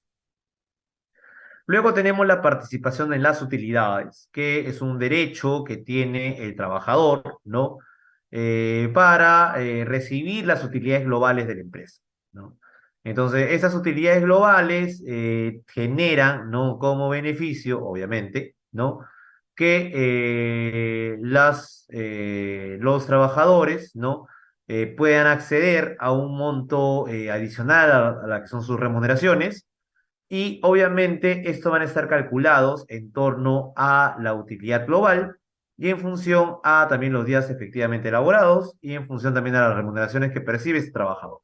De las utilidades tiene la ventaja de que hace partícipes a los trabajadores de los beneficios que obtiene la empresa de manera global, ¿no? Y eso también puede ser entendido como una forma de incentivo para que los trabajadores pues también se vean preocupados por la productividad general de la empresa.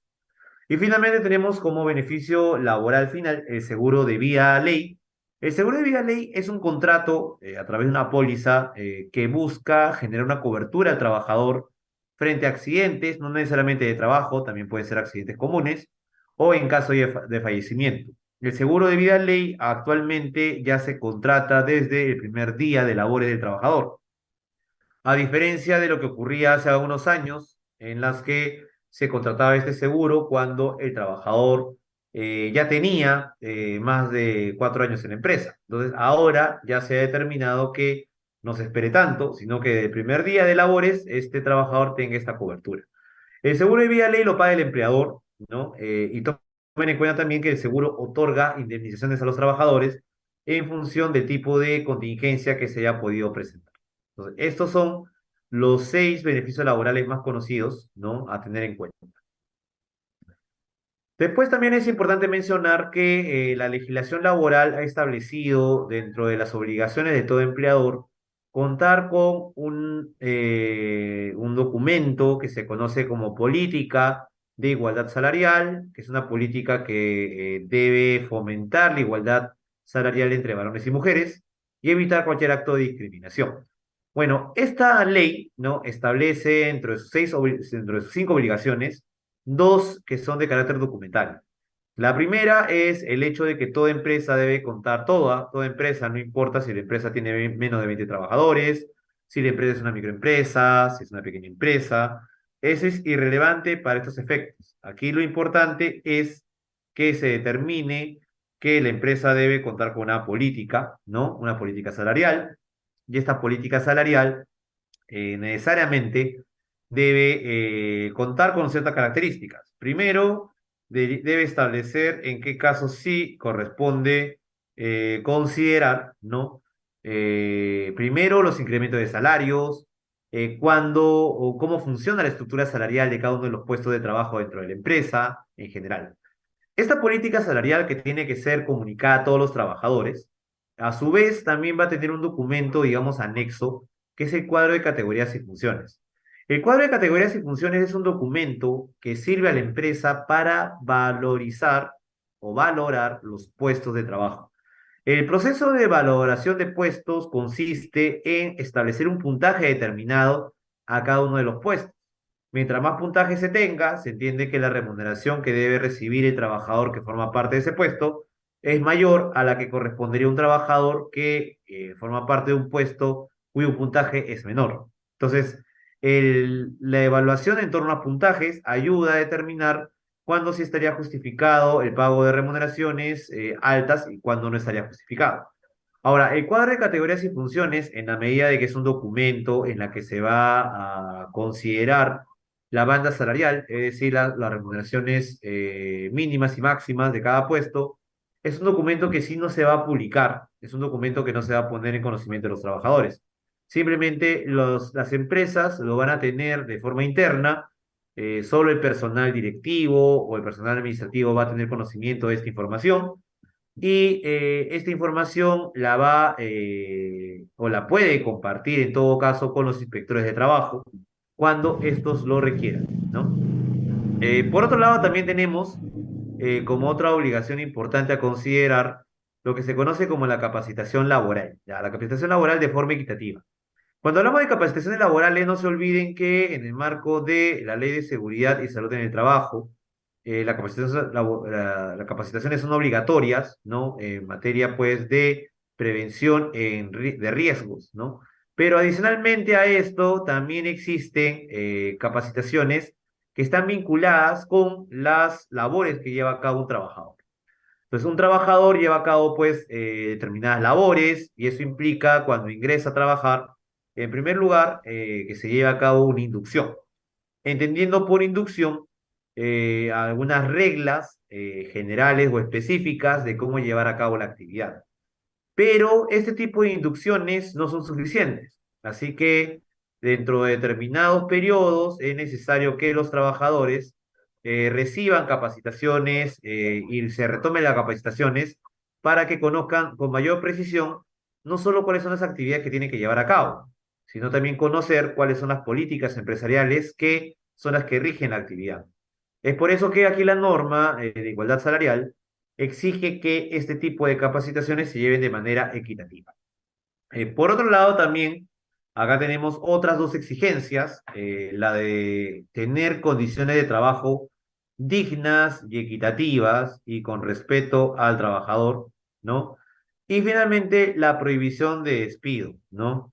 La prohibición de despido, ojo, es una exigencia de la ley que establece, en primer lugar, aunque eso ya se encontraba regulado antes, que no se puede despedir a una trabajadora que esté en una situación de embarazo o en el periodo de lactancia, entendiendo por periodo de lactancia desde el nacimiento del hijo hasta 90 días después de ese día. Entonces, en el caso de que se tuviera una trabajadora en situación de embarazo o de lactancia, el despido era considerado como nulo. Hasta ahí no hay ninguna novedad porque ya había una ley antes que regulaba ese aspecto.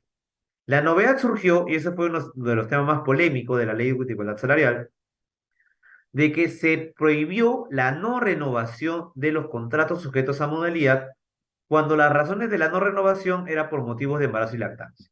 Esto generó como consecuencia de que muchas empresas que tenían contratos sujetos a modalidad se vieran en la obligación de renovar los contratos en la medida de que la trabajadora se encontraba en estado de embarazo o dentro del periodo de lactancia. Ojo, esta obligación o esta prohibición establecida por la ley no hay que entenderla tampoco en términos absolutos. Hay circunstancias en las que sí se podría justificar la no renovación de un contrato de una trabajadora embarazada o que esté en periodo de lactancia. Por ejemplo, si usted contrata estos contratos que son de obra o para obra determinada, digamos que su empresa se dedica a realizar una serie de proyectos, ¿no? De instalación y por eso la han contratado para que lleve a cabo este proyecto en un plazo de 3 años.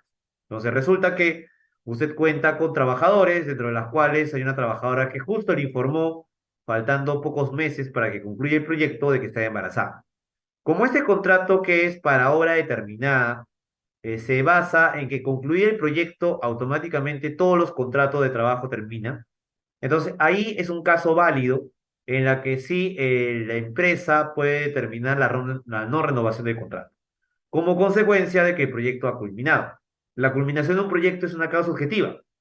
Entonces, por ahí no se puede determinar que la razón por las cuales no será renovado el contrato es por un tema relacionado con la situación de embarazo o lactancia.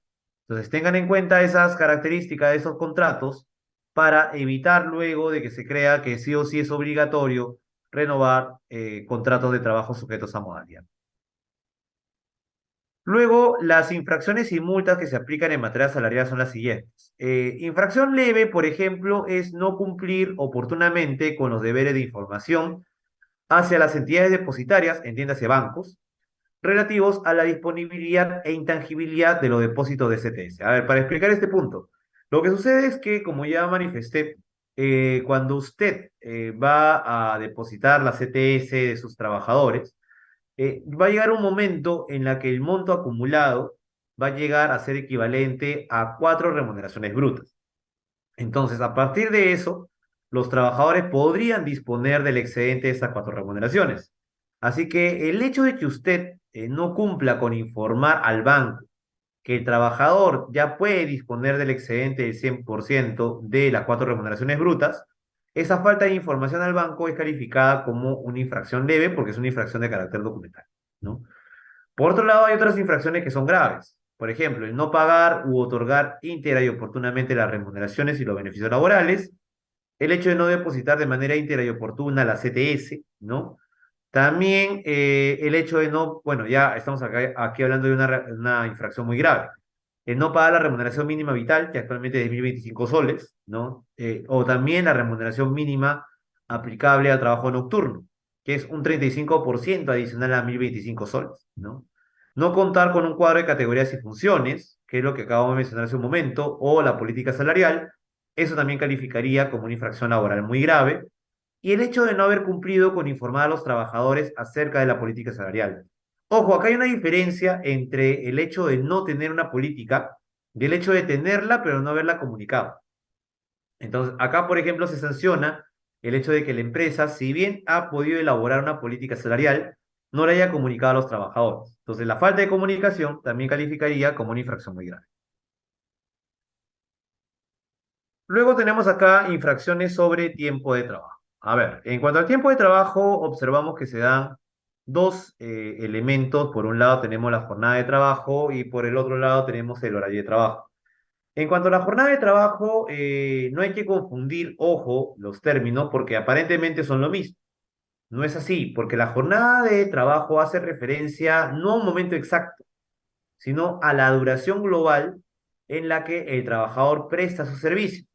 Ahora, esta duración puede ser calculada de forma diaria o de forma semanal. Es por eso que nuestra Constitución establece que al momento de hablar de tiempo de trabajo, cuando hacemos el cálculo de la duración diaria, esta no va a ser mayor de 8 horas diarias, o si hacemos el cálculo de manera semanal, serían de 48 horas semanales. ¿Qué quiere decir? Que un trabajador podría laborar en un día más de 8 horas, siempre y cuando de la sumatoria de todas las horas laboradas dentro de la semana, estas no superan las 48 horas semanales. ¿Qué pasa si se exceden de estas horas semanales? Obviamente en esos casos, la empresa va a tener que considerar el pago de horas extras, porque al excederse de las horas establecidas, la empresa se ve en la obligación de pagarle al trabajador las horas extras a través de determinadas sobretasas o de compensarle esos días trabajados en exceso por días de descanso similar, ¿no? Obviamente que en el caso de las horas extras estamos hablando de que los trabajadores llegan a un acuerdo con su empleador porque las horas extras no pueden ser obligadas, sino que son de carácter voluntario. En cuanto al horario de trabajo, recuerden que el horario es el momento exacto de comienzo y de final del contrato de trabajo. Nos referimos al momento de ingreso y al momento de salida. Y este horario es facultad del empleador el establecer. Es obligatorio, conjuntamente con el horario de trabajo, contar con un registro de asistencia en la que los trabajadores establezcan con precisión cuándo han ingresado y cuándo han salido de la empresa. Ahora, ese horario de trabajo, recuerden que son horas exactas. Y esto es importante para que, en función de que el trabajador no haya cumplido con asistir, se determine la aplicación de descuentos, específicamente por tardanza. Ahora, la norma en materia de horario de trabajo señala que solo podrá impedirse el registro de ingreso de un trabajador cuando se presente el trabajador al centro de trabajo después de un tiempo fijado como ingreso o como tiempo de tolerancia. El tiempo de tolerancia, a diferencia de lo que algunos creen, en verdad hace referencia al tiempo que una empresa establece para que el trabajador pueda ingresar a trabajar. Pasado el tiempo de tolerancia, ya no va a poder ingresar a trabajar y se le puede cerrar la puerta. Ahora, el tiempo de tolerancia no quiere decir que no se le vaya a descontar. Perfectamente se pueden efectuar descuentos, pero los descuentos que se van a llevar a cabo tienen que ser, en primer lugar, obviamente, descuentos proporcionales. No se les puede aplicar una multa como consecuencia de tardanzas reiteradas. Y recuerden que cuando un trabajador llega tarde, no solo se va, bueno, se le va a descontar obviamente por la tardanza, ¿no? Y para eso se va a hacer el cálculo en razón de la remuneración mensual. Luego se divide entre 30 para determinar cuál es el valor diario. Y luego eso se va a dividir, dependiendo de la cantidad de horas, entre 8, ¿no? Porque es la jornada habitual. para determinar cuál es el valor hora y de ahí el valor de minutos. Entonces, son varias operaciones las que tiene que llevar a cabo el empleador para determinar cuál es el cálculo exacto de los montos que se van a descontar por la tardanza. La norma indica que si se permite el ingreso del trabajador, este trabajador va a tener que registrarse, o sea, tiene que registrar su asistencia. En el caso de las horas extras, ya mencioné que hay dos formas de compensar las horas extras. Por un lado, la compensación se puede efectuar en razón de otorgar periodo de descanso equivalentes a las horas laboradas en exceso.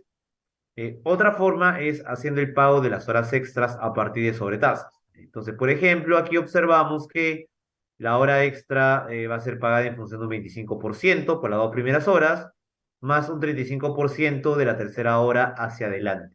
Entonces, hay que considerar esas sobretasas para efectos de cumplir con el trabajador que ha realizado horas extras. Eso sí, recuerden que las horas extras son voluntarias. Si ustedes obligan al trabajador a llevar a cabo horas extras, entonces la ley ha determinado que ahí lo que se va a aplicar es una indemnización que es equivalente al 100%, una sobretasa del 100% por las horas desarrolladas. Y esa indemnización tiene como finalidad sancionar al empleador el hecho de que constriña a los trabajadores en la realización de horas extras. Para terminar, en cuanto a las multas aplicables en materia de tiempo de trabajo, ¿ya? Considerar, en primer lugar, que se puede presentar una infracción leve, ¿ya?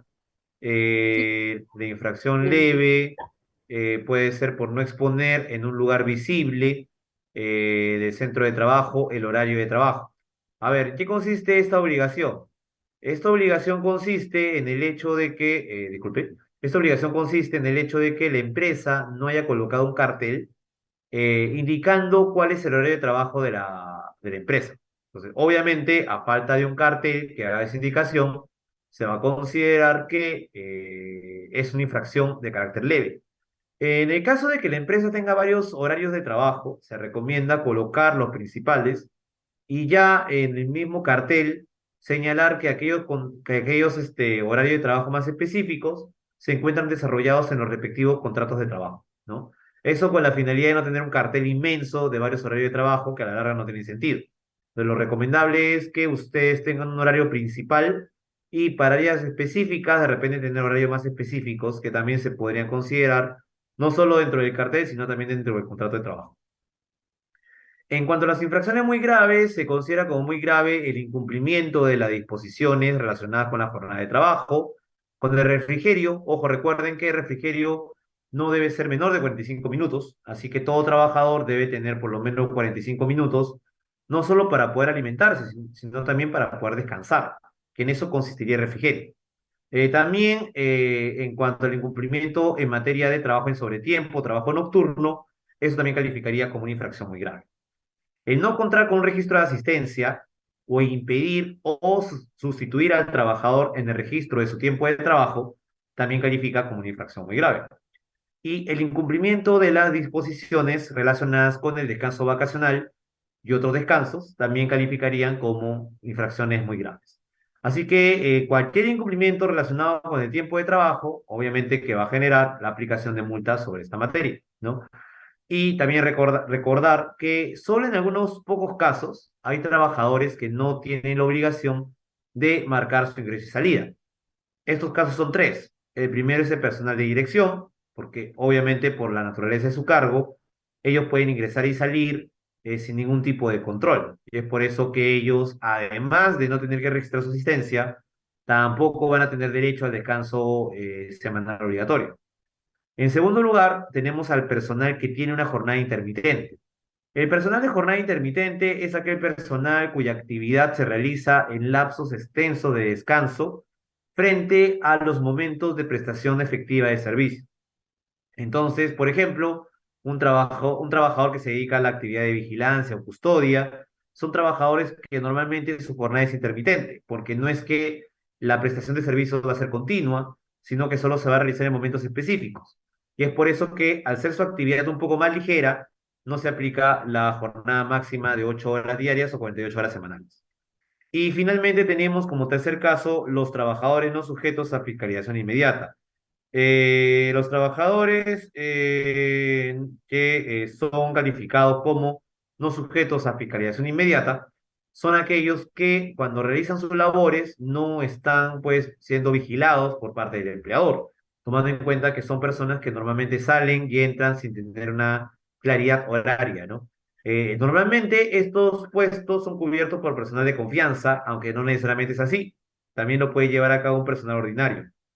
Entonces aquí también pues observamos un tercer caso de una persona que no está sujeta a un horario de trabajo. Ahora vamos a hablar sobre las infracciones relacionadas con el hostigamiento y hostilidad en general. Cuando hablamos de hostigamiento, tomen en cuenta que específicamente nos referimos al hostigamiento sexual. En materia de hostigamiento sexual, que es una materia, no es nueva, pero que sí la SUNAFIL poco a poco le está dando más importancia, ha señalado que existe una serie de manifestaciones del hostigamiento sexual que durante muchos años en nuestro país se han estado normalizando, pero que ya por decisión, digámoslo así, del legislador peruano, ha considerado pertinente establecer algunos límites a estos comportamientos.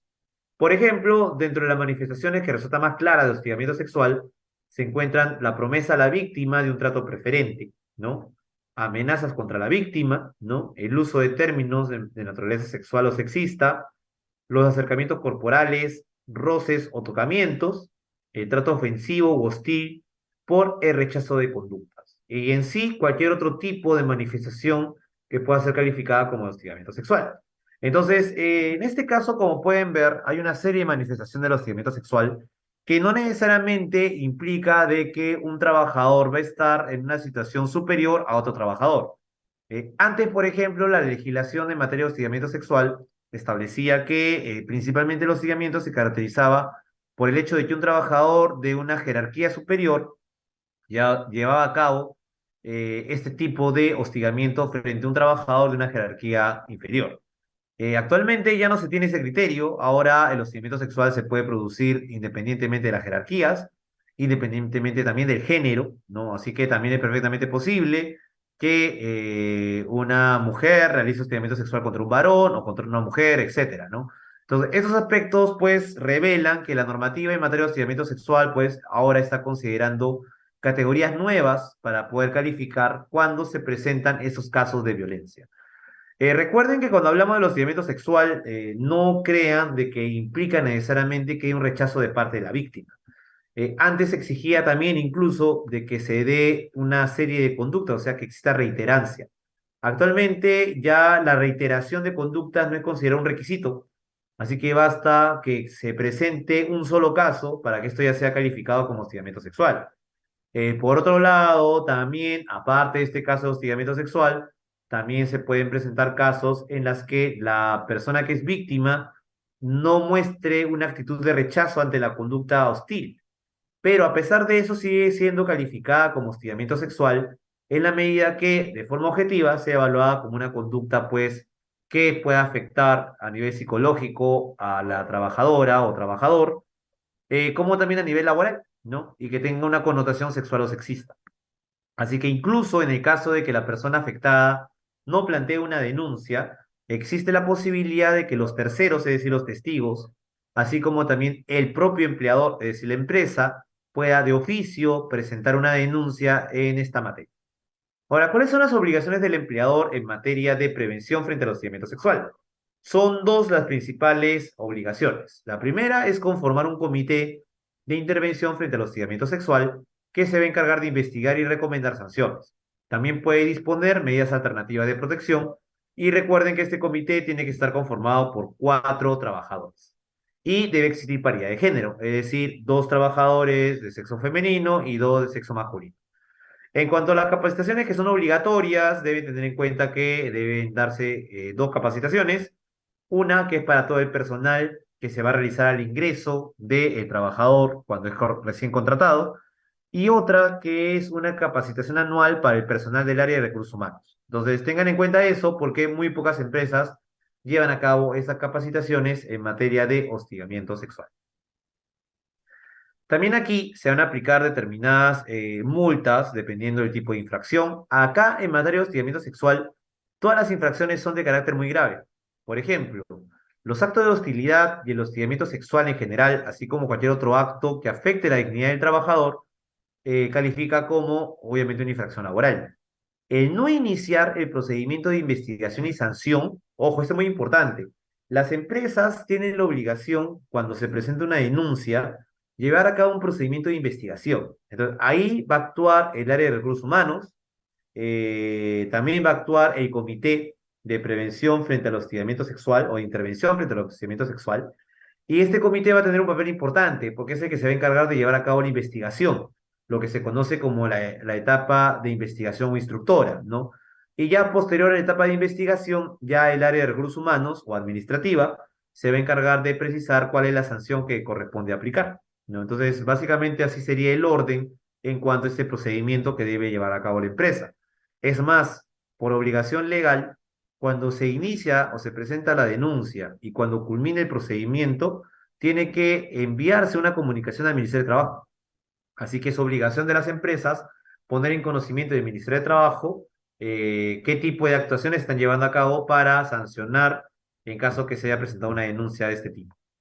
Además de eso, el hecho de no otorgar de forma oportuna medidas de protección establecidas por la ley en materia de hostigamiento sexual, nos referimos al hecho, por ejemplo, de que la víctima no trabaje en el lugar donde, digamos, se encuentra el victimario, ¿no?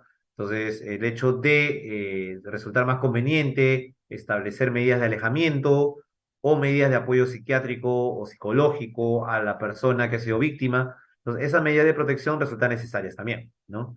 No cumplir con la obligación de emitir una decisión que ponga fin al procedimiento de investigación y sanción también es considerado como una infracción muy grave. Recuerden que todos estos procedimientos deben culminar con una resolución, ¿ya? Que determine si hay responsabilidad o no del trabajador denunciado. Entonces, si es que no se termina con esa resolución, esto calificaría como una infracción muy grave. También hay otro tipo de infracciones que están relacionadas con la seguridad y salud en el trabajo. Entonces, en materia de salud y de seguridad y salud en el trabajo, observamos que tenemos en primer lugar la responsabilidad del empleador que consiste en llevar a cabo capacitaciones obligatorias. La norma señala que los empleadores tienen que llevar a cabo por lo menos 4 capacitaciones obligatorias al año. Estas capacitaciones que se van a llevar durante el año van a ser sobre diferentes materias. Por ejemplo, puede ser sobre primeros auxilios, uso de extintores, medidas, por ejemplo, para reducir el sobrepeso, etcétera. Entonces, ahí sí es necesario que el empleador lleve a cabo ese tipo de capacitaciones que resulta necesario para que de esta manera los trabajadores tomen conocimiento de cuáles son las medidas más adecuadas para proteger su salud y su integridad. Además de estas 4 capacitaciones obligatorias al año, también los empleadores tienen que llevar a cabo exámenes ocupacionales. Ahora bien, en cuanto a los exámenes ocupacionales, hay que distinguir entre aquellos exámenes que se llevan a cabo en empresas que son o que llevan a cabo actividades de alto riesgo y de aquellas empresas cuyas actividades no son altamente riesgosas. En el caso de las empresas que son altamente o que realizan actividades altamente riesgosas, la norma señala que debería considerarse un examen médico ocupacional de inicio, un examen médico ocupacional periódico cada 2 años, y también en el caso de que lo solicite el propio trabajador o también lo determine el empleador, llevar un examen médico ocupacional al final, es decir, determinada la relación laboral. En el caso de las empresas, ya, que no sean calificadas como de actividad de riesgo, ¿no?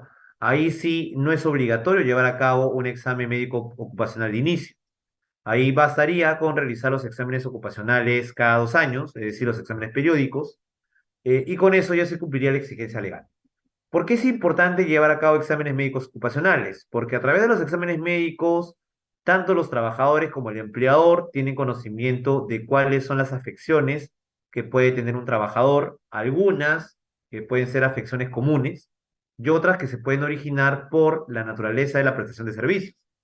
Por ejemplo, aquellos trabajadores que llevan a cabo actividades en minas, obviamente que estas actividades son altamente riesgosas, así que constantemente se van a ver expuestos a determinados factores de riesgo.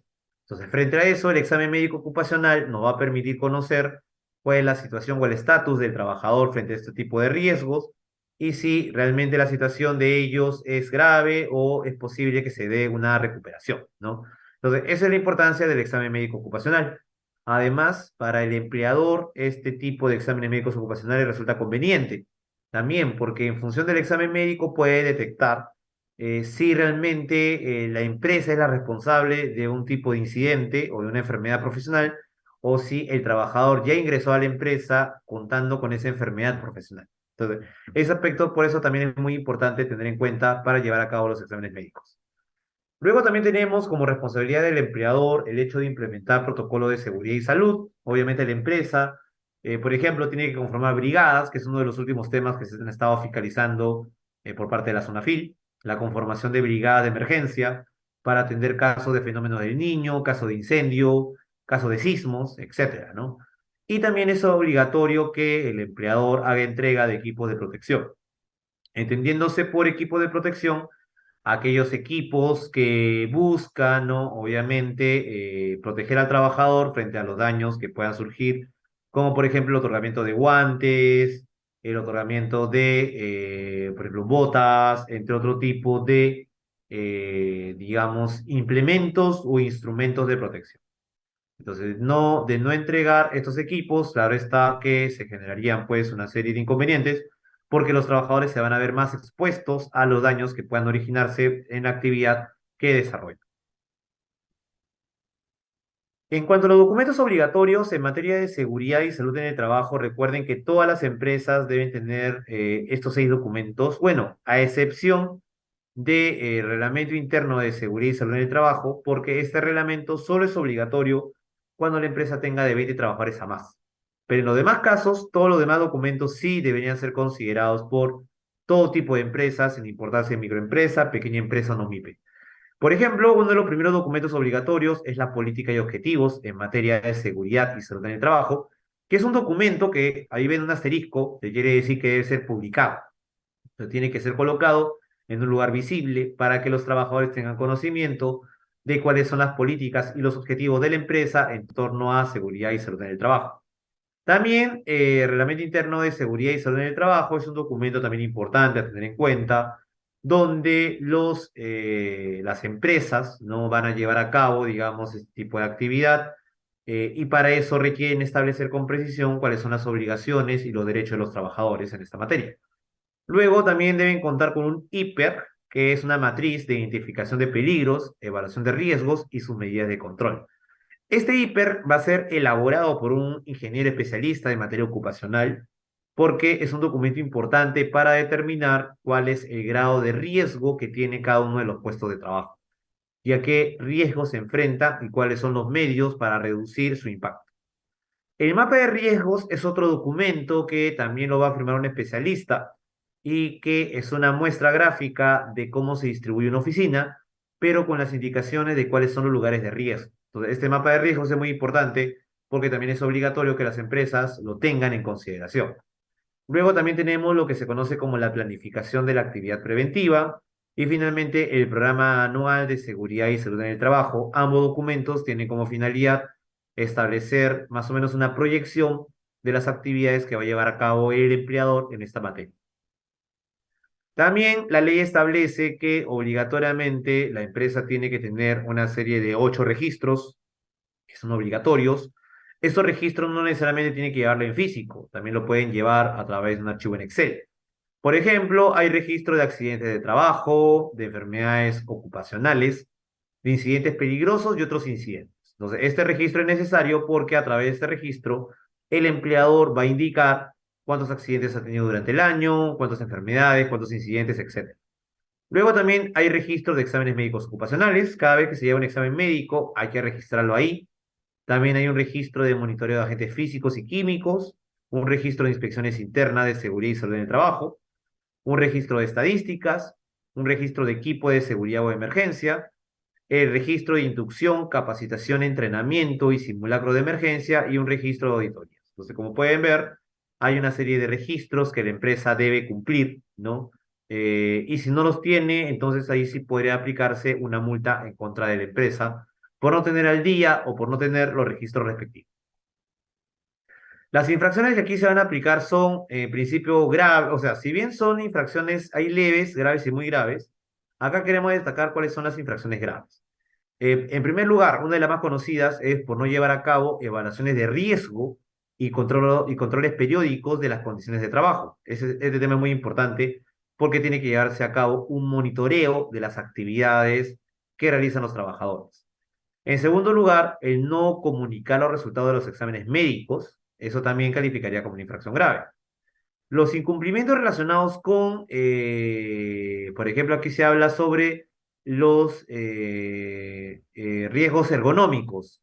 Ojo, cuando estamos hablando de riesgos ergonómicos, hay una ley específica que señala que el hecho de que una empresa no tenga un comedor o que no dé casilleros a los trabajadores para guardar sus cosas o sus implementos, eso califica como un riesgo ergonómico.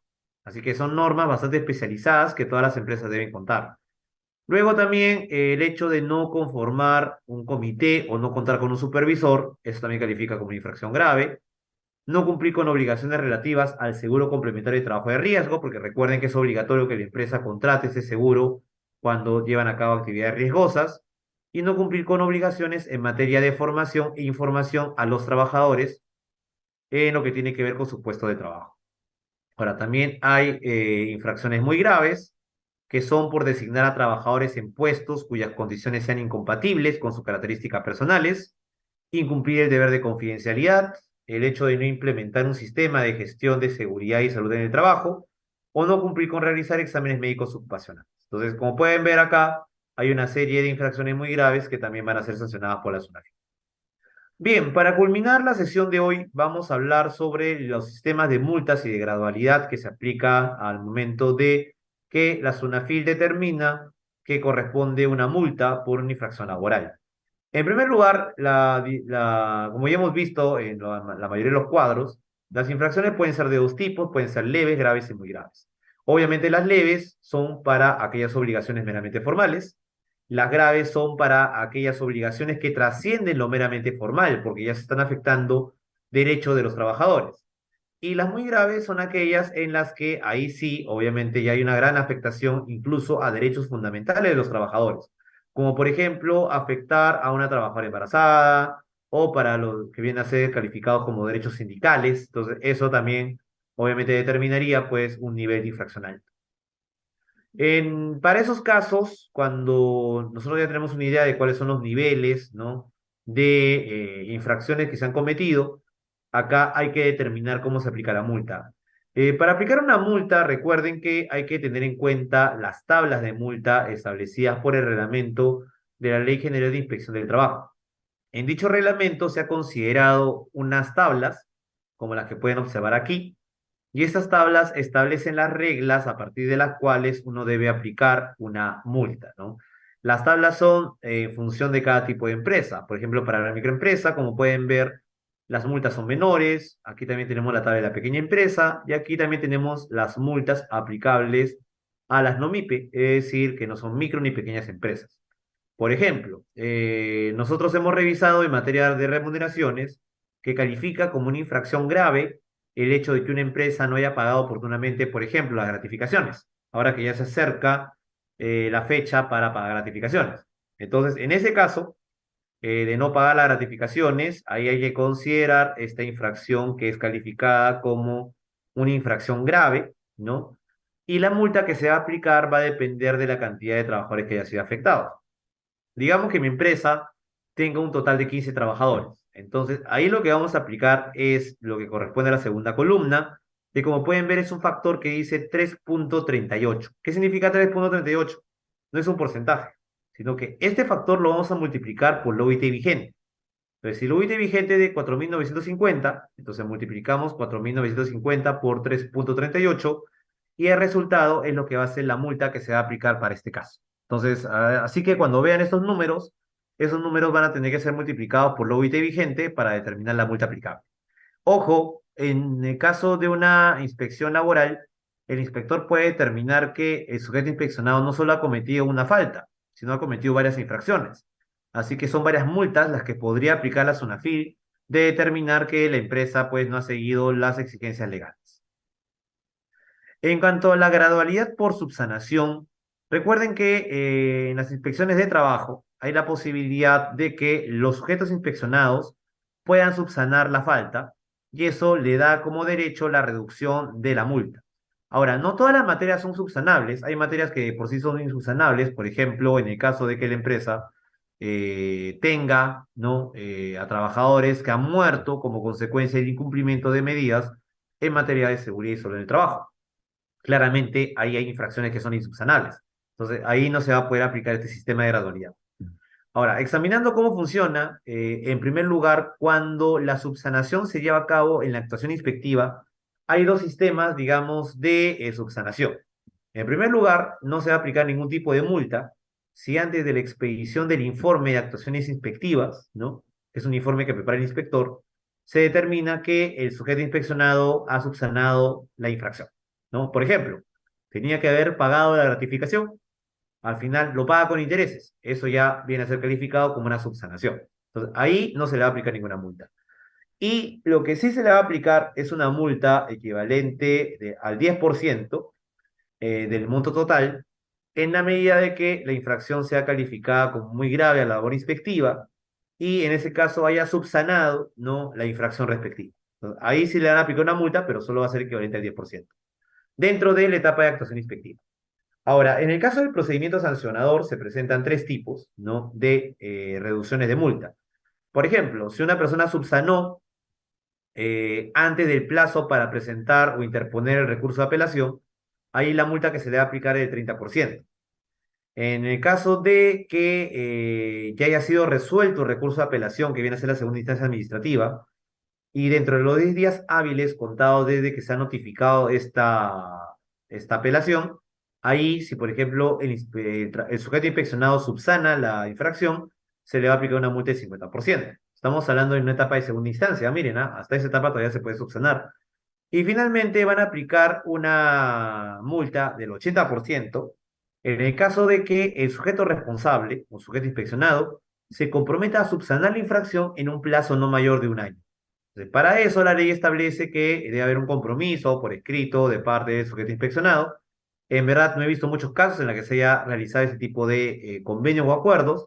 Y en esos casos, obviamente que ahí igual va a tener que pagar una multa del 80% en este caso, pero obviamente con la salvedad de que tiene un año para poder regularizar la situación que no haya sido en su oportunidad subsanada. No olvidar también que los sujetos inspeccionados tienen tres tipos, o bueno, los principales medios de defensa, que es el recurso de reconsideración, el recurso de apelación y el recurso de revisión. El recurso de reconsideración se interpone ante la autoridad de primera instancia que emitió la resolución de multa, ¿no? Y para poder presentar el recurso de reconsideración, lo que se va a hacer es sustentar con nueva prueba. Por ejemplo, digamos que un trabajador alega, ¿no?, de que no se ha suscrito un contrato de trabajo con él. Pero a pesar de que al inicio, digamos que la empresa no encontraba la copia del contrato de trabajo, al final la encuentra.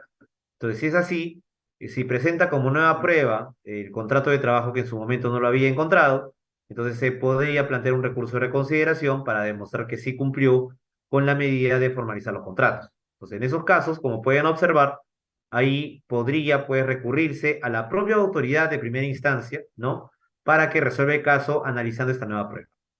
Diferente es que presente un recurso de apelación, porque ahí ya no se presentan nuevas pruebas, sino lo que se busca es que un órgano administrativo superior determine si lo que ha fallado la primera instancia es correcto o no. Entonces, ahí se presenta el recurso de apelación y para resolverlo, el órgano de segunda instancia tiene 30 días hábiles para resolver. Y finalmente tenemos el recurso de revisión, que es de carácter excepcional y se interpone ante la autoridad que resolvió en segunda instancia, a efecto de que se eleve al Tribunal de Fiscalización Laboral. Entonces, tengan en cuenta también ese aspecto, porque este recurso de revisión es un recurso puede que establece con precisión también cuáles son los motivos que podrían generar que se cuestione la aplicación de multas por infracciones, ojo, solo muy graves. Porque si hay infracciones que son graves o leves, eso solo se ve a través de recurso de apelación. Y finalmente, ya para terminar la sesión, porque ya van a ser las 8, recuerden que hay un plazo de prescripción que es equivalente a 4 años, ¿no? Es decir, para que se presente una investigación en contra de una empresa, se va a contar 4 años desde que se cometió la infracción. Pasados los 4 años, la SUNAFIL no va a poder sancionar a la empresa, ¿no? Por cualquier infracción que haya cometido dentro de ese periodo. Entonces, tener en cuenta eso porque han habido casos en los que la SUNAFIL ha querido sancionar infracciones cometidas hace 4 años, pero a la larga, como ya transcurrió el plazo de prescripción, ¿no? Entonces ya no puede aplicar ningún tipo de sanción. Bien, con eso hemos culminado la sesión del día de hoy. Agradezco a todos los participantes la atención brindada. Sé que esta materia de la inspección de trabajo es una materia bastante técnica, pero aquí lo importante es que las empresas tengan conciencia de la necesidad de que de forma autónoma, sin necesidad de que exista un sistema que lo fiscalice y lo sancione, tienen que cumplir sus obligaciones laborales, ¿no? Y estas obligaciones laborales tienen que ser consideradas, pues obviamente en torno no solo a las exigencias que establece la ley, sino también a exigencias que establece, por ejemplo, nuestra Constitución o también algunos criterios expuestos, sea por la jurisprudencia o sea por el Tribunal de Fiscalización Laboral, que como ente, llamemos, de máxima autoridad dentro de la SUNAFIL, establece interpretaciones en determinadas materias laborales. Bien, con eso doy por culminada mi exposición y muchas gracias a todos los participantes.